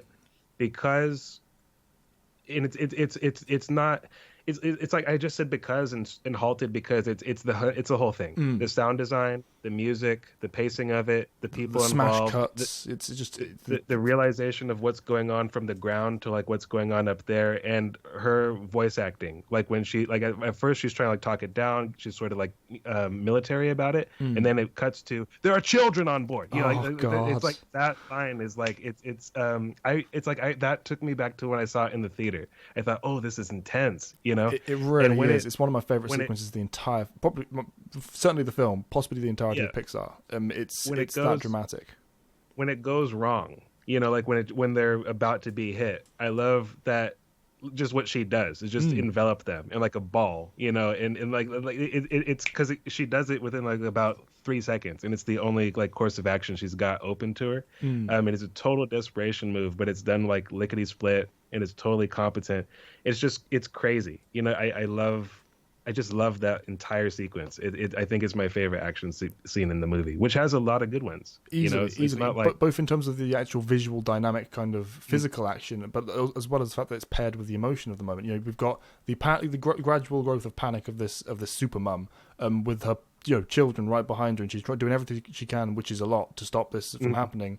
She's just slammed on the pressure on Violet, which is completely understandable, but still she acknowledges not wrong, but it was something she shouldn't have had to do, and she apologized for it. All of that is wrapped around it. But pair that with the fact that on the ground you've got Mr. Incredible going, no, what? And then when she says there are children on board, big children, he's like, no, and that horror setting in, it just, oh god, the tension of that moment, it's crazy. And like I said, the snap reactions of Elastigirl when she jumps to kind of cover them, it's just your heart breaks. Obviously they're going to be fine, but if they had died then, that would have been like one of the greatest like death scenes I've ever seen, which tells you a lot. And it's also like, it's not like she had like a great recovery plan, because it's just like, okay, I can get us into the ocean. If there wasn't land nearby, they'd be screwed. That's how desperate this is, and that's like it opens the door to like it perfectly lays the foundation for that conversation what we mentioned earlier, where she's like, these people will kill you because they like, look, they tried to, like, they knew you were on board. I told there was children on board. They shot us down. You know what I mean? And that's, again, like, that's why Syndrome is such a great villain, because he enjoyed what he did. Like, that wasn't just, he was reveling in the fact that he was hurting Mr. Incredible. Then it was just like, I've hurt you even more. He did not care. And this is when Mirage as well kind of is woken up to his reality. This is the hell hath no fury moment. Like, don't do that, maybe, Syndrome. Like, don't betray the woman. Expect her to have your back. Like, especially when she's got the keys to your operation. Even before he betrays her though with that kind of gambling her life moment. We also get the fact that she cares about the fact there are children. She's like, when she mentions that she's a human. And she specifically says, valuing life is not a weakness. She has those. She's not broken by Syndrome. I don't know. I'd call her a good person, but yeah, she's certainly not evil. She's not a lost cause. She can be redeemed. Yeah. I mean, it's just such a great, that entire thing is just, it's when I say that this movie is like, just like basically a series of, frankly, I had reservations about this entire conversation because I thought it would just be gushing, which it has been, because it's just so endlessly good. Like, it is like a flawless movie, pretty much. But that scene is perfection. Like, that is my favorite scene in this movie. The more I think about it, the two kind of sides paired together just make for that. It's action and thrilling, and it's got just intense scenes visually, but the emotion behind it, the fact that this is the family just dying from Mr. Incredible's perspective is like, oh my god, and the fact that it's his fault. He's feeling. He's the one landed he could not feel worse right now. He had his lowest moment, and then we immediately get that followed up and paid off with the what's to come. I mean, his reaction to Mirage and such. And again, everyone, like, if you read enough comics or you see enough, cartoons or stories or video games, like, you've seen this story before, but like when it's done perfectly, you can't beat it, and you can't argue with it. It's not exactly breaking ground in terms of the actual subject matter, but in this medium, in a children's story. Yeah, precisely. Heavy quotation marks. and it's executed this flawlessly. I mean, you have to shut up. You have to take your complaints and walk out the door with them. Please. It's like they don't belong here. They don't belong in this movie in general. But yeah, that scene is flawless for me. And again, it's probably the biggest example of the tone being as dark as it is. This is a Pixar film. This is the same people who made Toy Story and Bug's Life and Coco, and then suddenly it's like, well, okay, they can do whatever they set their minds to. Absolutely. Which Coco goes somewhere dark. I will say that. But I mean, sure, but just as general as a film, I totally get what you're saying. I don't want to spoil that. But anyway, sort of glossed over how he got why he was caught in the first place. But I mean, he sort of got information, by hacking into the system. And the only reason I bring that up because it's sort of out of sequence and not important. I love the trap. Yes, very intense shooting as well. Not again unintentional. The way it's shot visually, the snap cuts, the kind of flickering of the screen as he's kind of getting his vision obscured. When it cuts back to Mirage and kind of putting her hands on her hips. It was very intense that sequence. It's just a trap going off that captures him, but it feels like it's more than that with the way they present it. Love the design of the room as well, even though it is just kind of cerebro. Yeah, the presentation of the whole thing and just these sort of bulging globules that attach themselves to you. It's the kind of thing that if I was writing this, I would have trouble explaining to the animator what I wanted. It's and they somehow they do that. That's Pixar. They find a way of figuring out what the hell you're asking for, or that doesn't make sense. What if I do it this way? Yeah, and they're that's even better than what I thought. The teams have to work together flawlessly. I mean, if nothing else, just the art style on top of it, the atmosphere, the lighting when the alarms go off is so contrasted against the complete blackness that was originally, and it kind of has this almost sterile clinical feel to it, that room, and it outlines everything and it kind of brings up the danger level. Just everything about the atmosphere, they capture each moment so perfectly in every action sequence. Well, in every scene, but particularly the action sequences. Now I don't know what we want to jump to next. You pick. You decide. Yeah. Well, after the plane shot down, we get the fact that they arrive at the cave, the family. Right. After Which doing the nice little creative maneuvering of having Elastigirl become the dinghy and then Dash running it across the ocean, propelling it. I liked the kind of the creative use of powers there, if nothing else. But the real meat is when they get to the cave and have that scene. We obviously mentioned before how she says they will try to kill you. But this is the nice kind of example of how the mum is kind of conflicted with the superhero because she has to go and save Bob, but at the same time she has to look after the kids. So you stay here, you'll be safe here, hide, I'll be back soon, and at the same time comforting them and advising them. And it's a nice mix of all the different kind of emotional situations that are currently going on and that are going to be developing throughout the rest of the last act of the film. My favorite thing about this sequence or scene, other than the "they will kill you" bit, is I think it's the first time that it seems like the first time that she's ever given either of them permission to use their powers. But I like that, like father, like son, Dash is just yeah, great. Violet needs to be coaxed into that. She's not ready to do it, and they have that follow-up scene outside the cave where she goes, well, what I asked you to do wasn't fair. That played very real, and I like because you mentioned the buoy thing, where Dash got them. She probably feels pretty useless because she didn't even help get them ashore. She's literally done nothing of use. So it's she's the one that needs the pep talk there, so it makes sense. I like that. And in the middle of all this, she also hired that babysitter. yeah, I was thinking that a second as well. About that. When they're on the phone, it's no, Mum, I'm completely irresponsable. It's yes, I got a sitter. You just left JackJack back at the house. I like that. It was a very family moment, that one, with the sass. But that's kind of quietly going off in the background as all of this happens. Right. Also worthy of note as well is when Violet kind of has this, not revelation or epiphany, but this kind of moment with her mother and kind of gets this idea in her head. She pulls her hair back over one ear, and we see tied with the kind of emotional progression of her throughout the film, her hair kind of obscures less and less of her face as we go on, kind of showing how she's literally coming out of her shell. figurative coming out of her shell. In terms of her shyness and well, stuff. that is like, I mean, her ability is to be invisible, and like the hair is like a way of doing that, even when she's not doing that. You know, it's very very poignant and worth. Which is the only reason that's a very intentional thing, because from what I understand, her hair, and I can buy this just looking at it, was at the time really hard to do. Like, and it's like something that it's almost like stubbornly committed to, like, this, we're doing it, you know, but it was like a really, you know, it was what's the word? An undertaking, you know, to get that to work. But it's it's like an intrinsic part of her character, you know.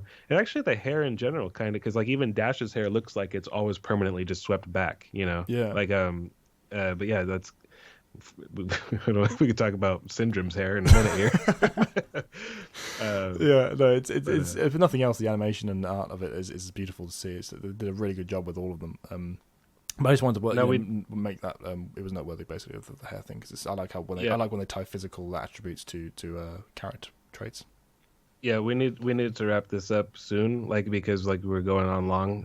But I like, and there's like seemingly like a lot to talk about. But this is the reason why I thought this wouldn't work, because like it's just constant gushing. Yeah, there's so much stuff, but we'll get through it. Like, you want to talk about every scene, but we really can't. Yeah. But I do want to take a minute, because you had mentioned specifically that you wanted to talk about the moment when Syndrome contacted, or sort of properly met Mr. Incredible after they were in custody, because that's totally been skipped over. Oh, but yes, that scene where, like, he comes and he's like, "You truly are Mr. Incredible," you know. That whole sequence you mentioned, wanting to talk about that before. Yeah, that's just the fact that he's literally nerding out over it. You know, he's like, I'm still coming down from it. It's brilliant. Like every way he kind of enthusiastically describes what happened is like, you kind of get the fanboy in him still. Obviously he doesn't care. He's not endeared to him because of it, but just the kind of enthusiasm of like, oh, it's so cool. I mean, I hate you for it, but still, it's brilliant. And it's a nice way of as well shifting the tone into then the heart. But then you had to go and ruin the ride by calling someone and leading that into the plane sequence. You know, it was nice, just shift in tone very quickly, and it played off very well. And also, like, he's one of those supremely arrogant villains, in the sense that, well, my help wasn't good enough back in the day, and now you want help. Like it's like, who's better than me? You know, like, so on like a psychological level, there's something going on there, I feel like. Yeah, back when they first meet and say, because now I'm a threat. You know, it's a nice kind of he's clearly got power dynamic issues. But he's not really wrong as well. You know, the attention that he's getting now from Mr. Incredible is because he's a threat. He wouldn't care if he was still a fanboy. That's the other thing. He's got that ancient villain tradition of needing to not be wrong in a certain way to kind of pay off properly. Yeah, I mean, he's not wrong, but it's not as though Mr. Incredible despised him. It's just, definitely not. No, yeah, of course. I don't think, I'm not saying he deserves what he gets, but it's, you know, you can see why the villain is thinking the way is.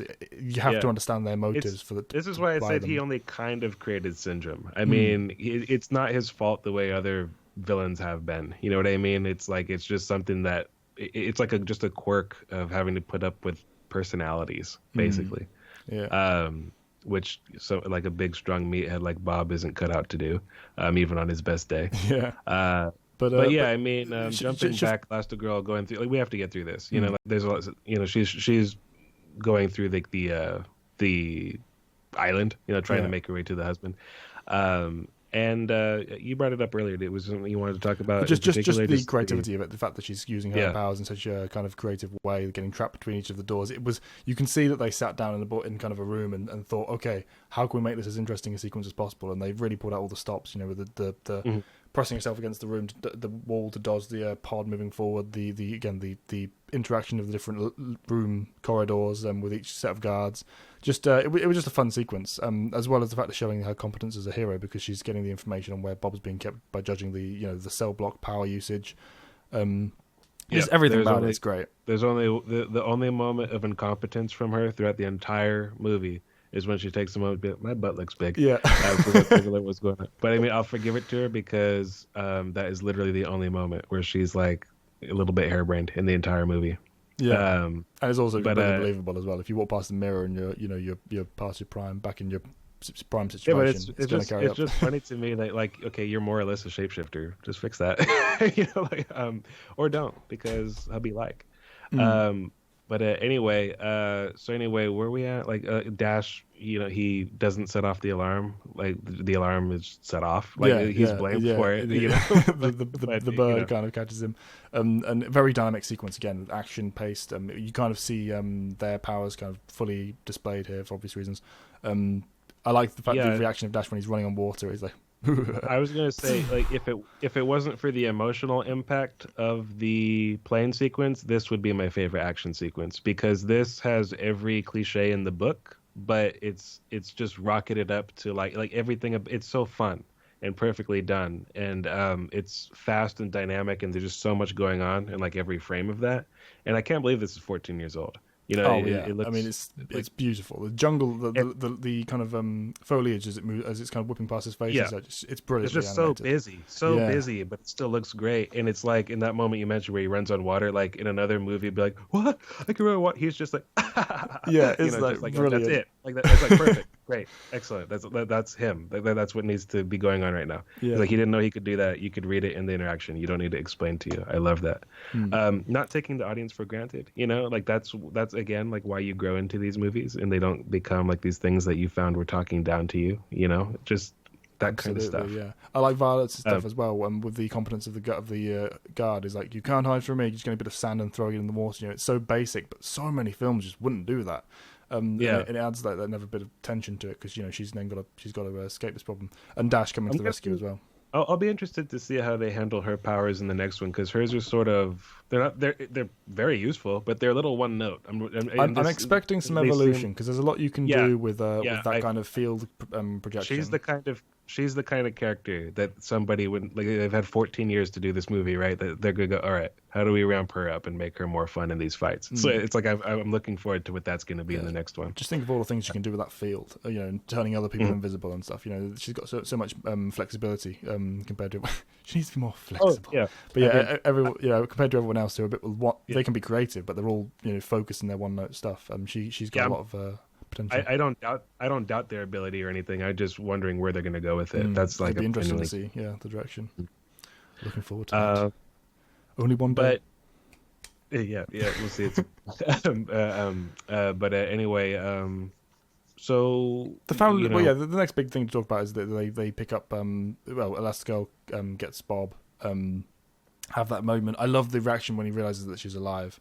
He's just wakes back up after this dark moment with Mirage. It's like, how could you possibly bring me lower? The horrible, just seeing him so broken inside, and then immediately brought up with in emotion when she appears, and he's like, you're not dead, you're brilliant, and he just immediately pulls her over and is like, come here. It's played so naturally. I love that sequence, and then obviously leads into them meeting up as a family as well. Which kind of plays out the same thing again. After which they're immediately caught by Syndrome, who has better technology than they have powers apparently. Yeah, which is funny, because I like they never get around that. He did thoroughly just beat them, and then they don't kind of undermine him later on. It's his own stupidity that undoes him. Arguably not even that. When it comes to the actual ending anyway, not the honor drone thing. Well, I think that's been dubbed JackJack Ex Machina. Yeah.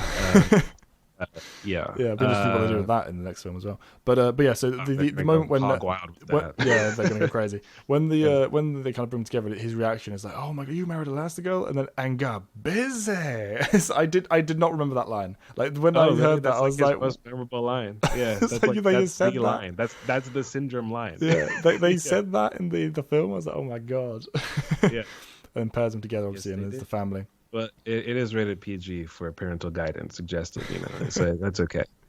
But yeah, it was just so overt. It was funny. But again, he's a threat of a villain, and then we move on into the scene when Bob has his proper realization. This is the real kind of turning point for him, before the final nail on the head at the end of the film.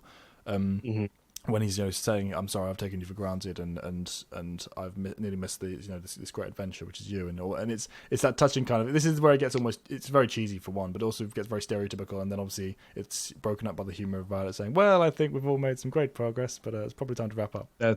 That's kind of like the That's like the Brad Bird director. You know what I mean? Like he goes to those tropey areas, but he like undercut it, but without completely wrecking Moment, yeah. the scene. It wasn't Yeah. pathos, or if it was the perfect example of it. Yeah. Yeah, it was just a nice blend. And it's also an example of her powers being like totally important and useful and all that, but just sort of. I mean, it was just they're in the sort of background. It was straightforward. like just roll out. It's brilliant. Yeah, yeah. But anyway, and you're talking about that cheesy moment. Like, how about the cheesy speech where like it's I can't do it. I can't. I'm not strong enough. Like that's such a cheesy moment. Well, But that you know what? that to me was one of my favorite emotional moments in the film. No, It's it's just, cheesy. It's cheeseball as Oh, hell. it is but cheesy, yeah. But it's cheesy as hell. But I feel like the movie earns it because they were shot down in the plane last time. Yeah. So it's like that's what I mean. Is like cliches don't automatically bother me. That's as cliche as it gets. Like I'm sorry, it is, but do I care? No. I just feel like pointing it out because I like to explain what I'm talking about or what I'm on about when I say things like cliches can be good. This is an example. Yeah, you know, perfect example. Anybody who would like look at that scene and go, "The movie sucks now, it's cliche," is an idiot. Like that's my uncensored opinion on that. The emotional delivery of the line is nothing else. Like the animation of his face. You know, he's very clearly struggling. There's a pride thing in play because he doesn't want to admit that he's not strong enough, which is why she goes, "What? Do you think this is just a workout?" You know, that understandably triggers her in the argument. But then you know when it's because he said I have to do it alone. Which is like the cheesiest precisely thing ever. Yeah, but it's and not... even his actual reason is cheesy, but it's genuine. But it's heartfelt and it's just human. You know, I can't lose you again. You know, I love all of you. I don't want you to go again. And he has been through that. He did lose them. From his perspective, they were dead, and it's very difficult to kind of fathom that kind of pain. And it's only been a matter of hours since he's lost them, got them back, and he's now putting them back in danger. So it really is a perfect moment on the emotional spectrum, like for the film. Right. Again, leading into another great action sequence, of course. And they're joined by their best friend Frozone after his. This is probably like the most memorable moment. Yeah, one of the most mean moments. In terms of like the audience, the general audience's like memory of this movie, like this is the thing they remember is this exchange. Where is my super suit? It's like classic. The greater good argument. Like whenever you talk about the greater good argument, what you mean his wife? Like she's the greatest good, right? But I am the greatest good you are ever gonna get. I kind of hope that we get to meet her in the next one. Like just a little bit. Like it odds are they're probably just gonna keep it to this because that's normally what happens. Is like when something is a big hit, they just do the exact same thing. But a part of me kind of wants to see her, and also like it would be hilarious if she was a super too. Yes, that would be even better. Crazy, because he starts this movie by saying, "Supergirls, they're always trying to tell you their secret identity." So it's like, what if his wife is a super? Like, it's like, and it's the fact that where's my suit? I put it away. And it's like it was in like the perfect place. Yeah, like, why would you? And she's probably because she didn't want anything to ruin it. That's true. I never even thought about it. It's in a secret. Like, it's laid out. It's nothing else can fit here. It is in the perfect place. But it was brilliant. I love that moment. And again, it's humor in the middle of a tense sequence, but it's the perfect reintroduction of the character to the film. Yeah. It's great. I'll tell you what I'm concerned about, because Incredibles 2 Incredibles is dark, right? And I'm wondering like if they're gonna up their game in the next one, are they willing to kill someone off? And if they do, might it be him? You know what I mean? So it's like I'm just wondering about, like I'm a little afraid for Frozone going into Incredibles 2. There's so many different directions they could go with it. I'm just looking forward to it. I want to see it now. And that's why I started thinking about his wife. Like when I was like, what if she's a super? Like what if he dies? Because it shows in the trailer him grabbing his suit, right? And it's like just like the joke of, okay, we're doing this again. Like where's my super suit? But it's like, what if he is offed? You know, like because I mean, like that could happen. You know, the fact that I buy that could happen is a testament to like how seriously I take this story. Material, you know what I mean? And just the fact that they're willing to go as far as they have done, it's how far they'll push the envelope now. Whether or not they'll take a step back and go in a completely different direction, we don't know. But yeah, it just makes me all the more excited. But we get the big climactic end of this fight. You know, he has the same thought again of, oh well, the only thing that can hurt it is itself, and they fire the remote scene. I like how everyone's abilities are played up as well. Everyone gets their own spot. This was spot in the limelight. before the Avengers, there was this, and this is arguably better. In terms of in terms of the team fight, because they're very much yeah. split up in the Avengers. Great film, don't get me wrong, but they are kind of, with the exception of the team lineup shot, they don't really fight together. They have the one cohesive enemy to fight against, and they all have like they all have like that. They all get a moment in the spotlight, and it plays organically and real. It's not like they choreographed this and are like a perfect team. They're clearly improvising and fumbling their way through it, but they're supers and they're making it work, and it's awesome. Yeah, it's very cool. I'm personally a huge fan of Frozen's powers, because just the way, especially the animation when they're just blasting at the walls and stuff. It's awesome. Yeah, I mean, and the snap freeze of the tidal wave as well. Yeah. And it's like, and Dash can run faster than anybody, but there's like a moment where like he's in trouble, and it's like, well, here, like right on my back while I like, take us across like this frozen trail that I'm creating. I love it. Yeah, great. It's great. All very, very beautifully animated and very dynamic in terms of execution. He must have drank a lot of water before that fight. Well, I mean, he's got the air in the water now, hasn't he? I know. But also, yes. Sort of, that was a joke. But anyway, where are we going now? Well, that ends as you expected with Syndrome's plan of using the. Well, I suppose you haven't talked about Syndrome's plan. His whole, become when everyone's super, no one will be. It's it kind of sums it up and is a cool villain. Yeah, that's motivation. That's totally been done before, but again, I buy it. It's like, that's what I mean. It's like, I don't need things to break the mold. I just need them to tell the story correctly. Huh? Just make a really good thing out of the mold. That's all that matters. Yeah. I mean, the villain, I'm going to make everyone like everyone, so they won't be special anymore. Like, that's been a thing since forever. But, I mean, it's the characters are rich and detailed enough, and it's just an entertaining... the fact that he basically lost control of the situation without like them at all. Like, I think you mentioned that, like, it was down to like his stupidity. Yeah. It's like the thing was intelligent enough to identify the source of his control and robbed him of it. So it's like, it's almost funny to think, where was that going to go without them? So it's like, the whole thing is like his plan, as intelligent as he is probably like the most poorly thought out thing that he's a part of. Definitely, and the rest of it is the fact that he's competent on the particularly when it comes to interactions with the family itself. It doesn't the failure here, while setting up the end climax, it doesn't undercut him as a villain. You still get the sense of threat from him, which is difficult to do. Right. Having them so openly screw up and not just become a laughing stock for the audience. It was interesting how they did that.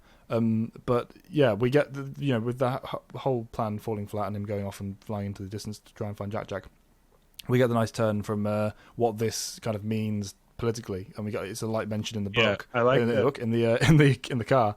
I like that. That guy's so hokey. It's hilarious. It's like, good work, Incredibles. It's like we've frozen Syndrome's accounts, and if he so much as sneezes, we'll be there with a pair of handcuffs and a hanky for him. It's like that is the most hilarious like cheeseball, like 1940s story. Like, your country owes you a great debt. It's brilliant. I love it. It's like, you keep the hanky at home, all right? Just take the handcuffs. You know what I mean. It's like, does that mean we can come out? It's like, let the politicians sort that out, And then as well, it's tied into the whole family moment of Dash being a classic kid and just running around and just celebrating. I like the moment between Violet and her father with with noting the headband. That was nice. It was the only one that they have together. Pretty much, yeah. It's a nice subtle nod. But it's to a powerful one. It's a nice little nod to the fact that he's now he's seeing them again. He's actually aware of what's happening with the family side, and his perspective has shifted. It's a nice little nod to that. As well as obviously you've got Helen checking on JackJack with the whole escalating phone call, which is funny. That's some well done tension. Like that'd be horrifying as like a parent to be hearing like, what? Like thanks for sending over the babysitter that I never called. Like and you've left my baby alone. Like and that's terrible. So I love that. And I think that this is like a leftover from the original script, which I guess they always liked the idea of Syndrome invading their home. I don't know all the ways that it differed in the original version of the story, but this was all that sort of survived the final cut. I'm guessing that the main climax would have been different. Like maybe they didn't fight a giant robot or something. I'm not sure. Yeah, not sure. I'm looking into it. But in any case, he's here, and his plan is basically to turn him into an evil Robin, I suppose. Yeah. And Oh God, it's the Tim Drake situation with the Joker and Batman Beyond. Yeah, yeah, it is. Oof. Like that actually. Oh, and with JackJack's powers, dude, that would have been terrible. Not that Yeah. he knows that. He doesn't see him as he doesn't realize what he can do, and neither do we until now. Yeah, it's true. Yeah. But even now, I'm not sure all what he can do. It's like he's got everything. He's Colossus. He's the Hulk. He can phase through shit. Like he's got laser eyes. Like I mean, he's got everything. Yeah, teleport as well potentially. It's crazy. I hope that for this reason, I hope that he's only got a limited role in the sequel because JackJack. Yeah, I definitely don't want him to be, a main, a main part of it. I want him to be kind of background still. It seems just let him grow up first if you want to include him.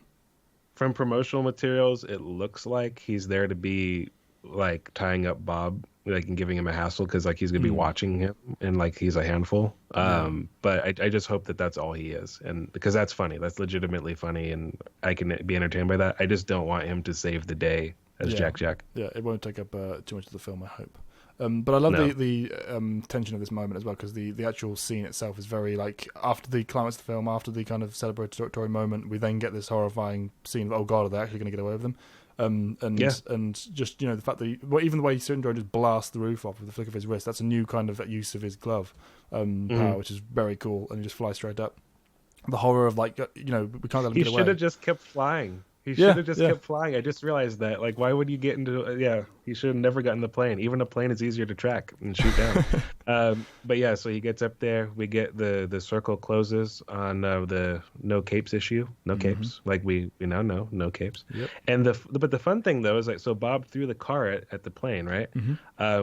Which is why he, got into a position where he was sucked into the engine. But they still would have died maybe because without Violet if it wasn't for Violet.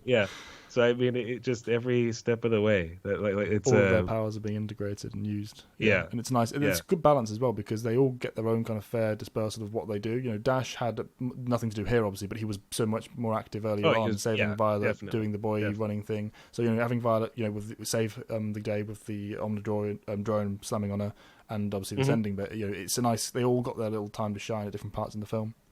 It's just the ending of that. Even the small things, like the fact that Bob, without a second's hesitation, I mean, not that he ever would, just picks up the car through. It's like it's such a nice subtle background nod to family is all he's caring about. The rest of it was trimming. And it always was. I mean, it's not like he cared about that car anyway. That Precisely, was just it's something that came along with the job. It was trimming, but it's a nice little nod to how little it did mean. It's just firm proof of, nope, I've always been the family man. It's just I had the problem with the super hero stuff being contained. And now he gets what he wants anyway. It all both gets worlds. to be. And then we have one of my favorite scenes. Well, the race itself or the bit afterward. The race itself. Okay.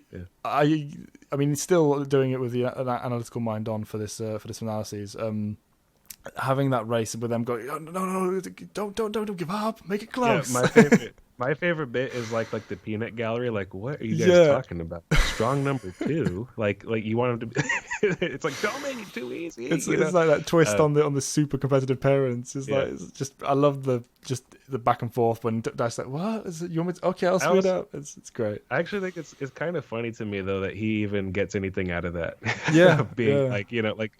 Because now that they're allowed to be heroes, who cares about this sports where I pretend to be bad thing?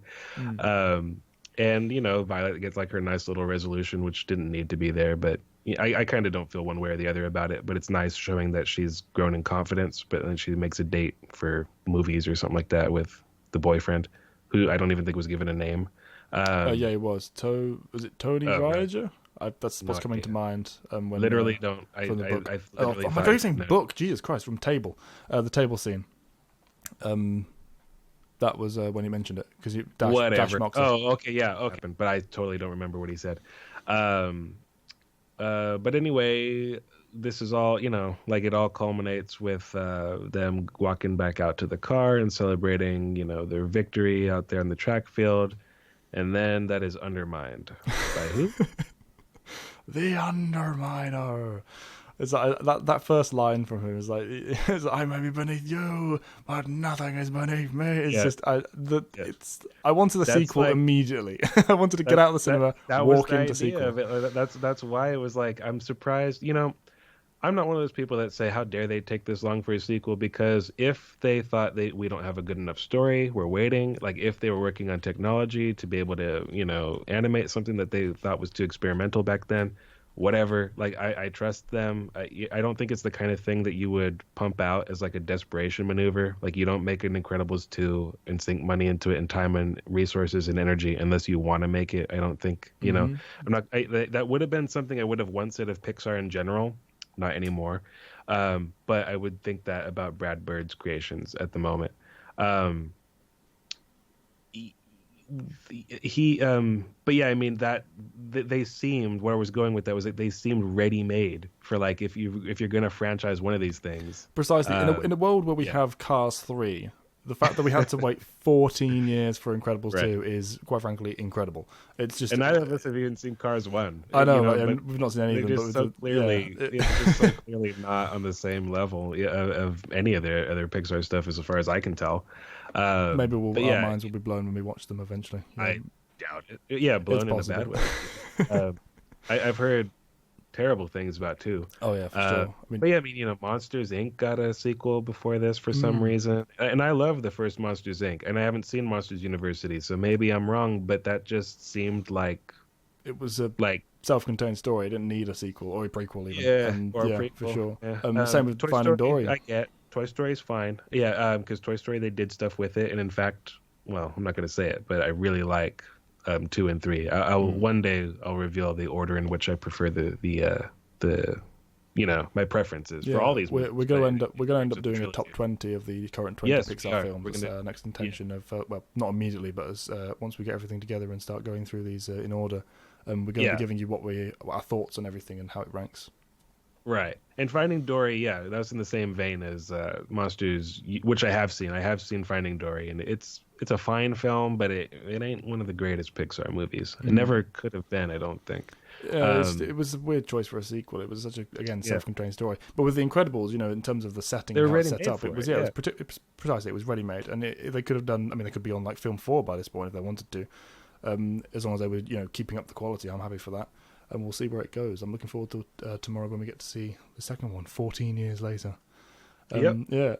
But yeah, guys, that's sort of we're sort of wrapping up, right? Yeah, definitely. I was about to say the same thing. I hope you guys have enjoyed our thoughts on it. It was a bit of a rushed analysis at the end because we wanted to have so much to get through and not spend too long time doing it.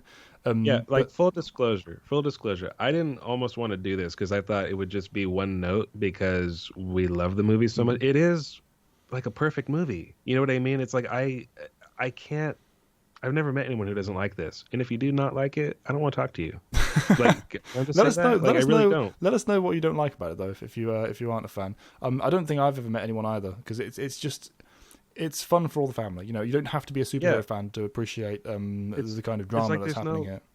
There's no critique. But all we can do is gush. But it was fun to gush. I'll swallow my words on that. This did have value in that. I enjoyed doing it. I just thought, like, what can we add to the conversation? And I don't think we added much. But it was fun to talk about. Yeah, if nothing else, then people can hopefully enjoy just sharing the enthusiasm with us. It's one of those movies that just, and you could say this about half of Pixar, of course, but this one in particular really just speaks for itself. It doesn't need explaining. Like, it's just so great. Even given the subtext and the subtle nods and such, it's all there. It's there to see and there to immediately appreciate. You just need to just go into it with that kind of mindset, and it's the film's ready made to kind of put you in that frame. So yeah, there's not much more we can add. But I hope you guys have enjoyed our discussion, and then please put in the comments anything we've missed that you want to cover. We've missed a few scenes like third way through because we had to skip over for time. But yeah, we'll hopefully be bringing more content based on The Incredibles, if nothing else, the coverage of the second film, Fanalysis. Hopefully some of the other guys will be joining us for that one as well. Let us know what you think.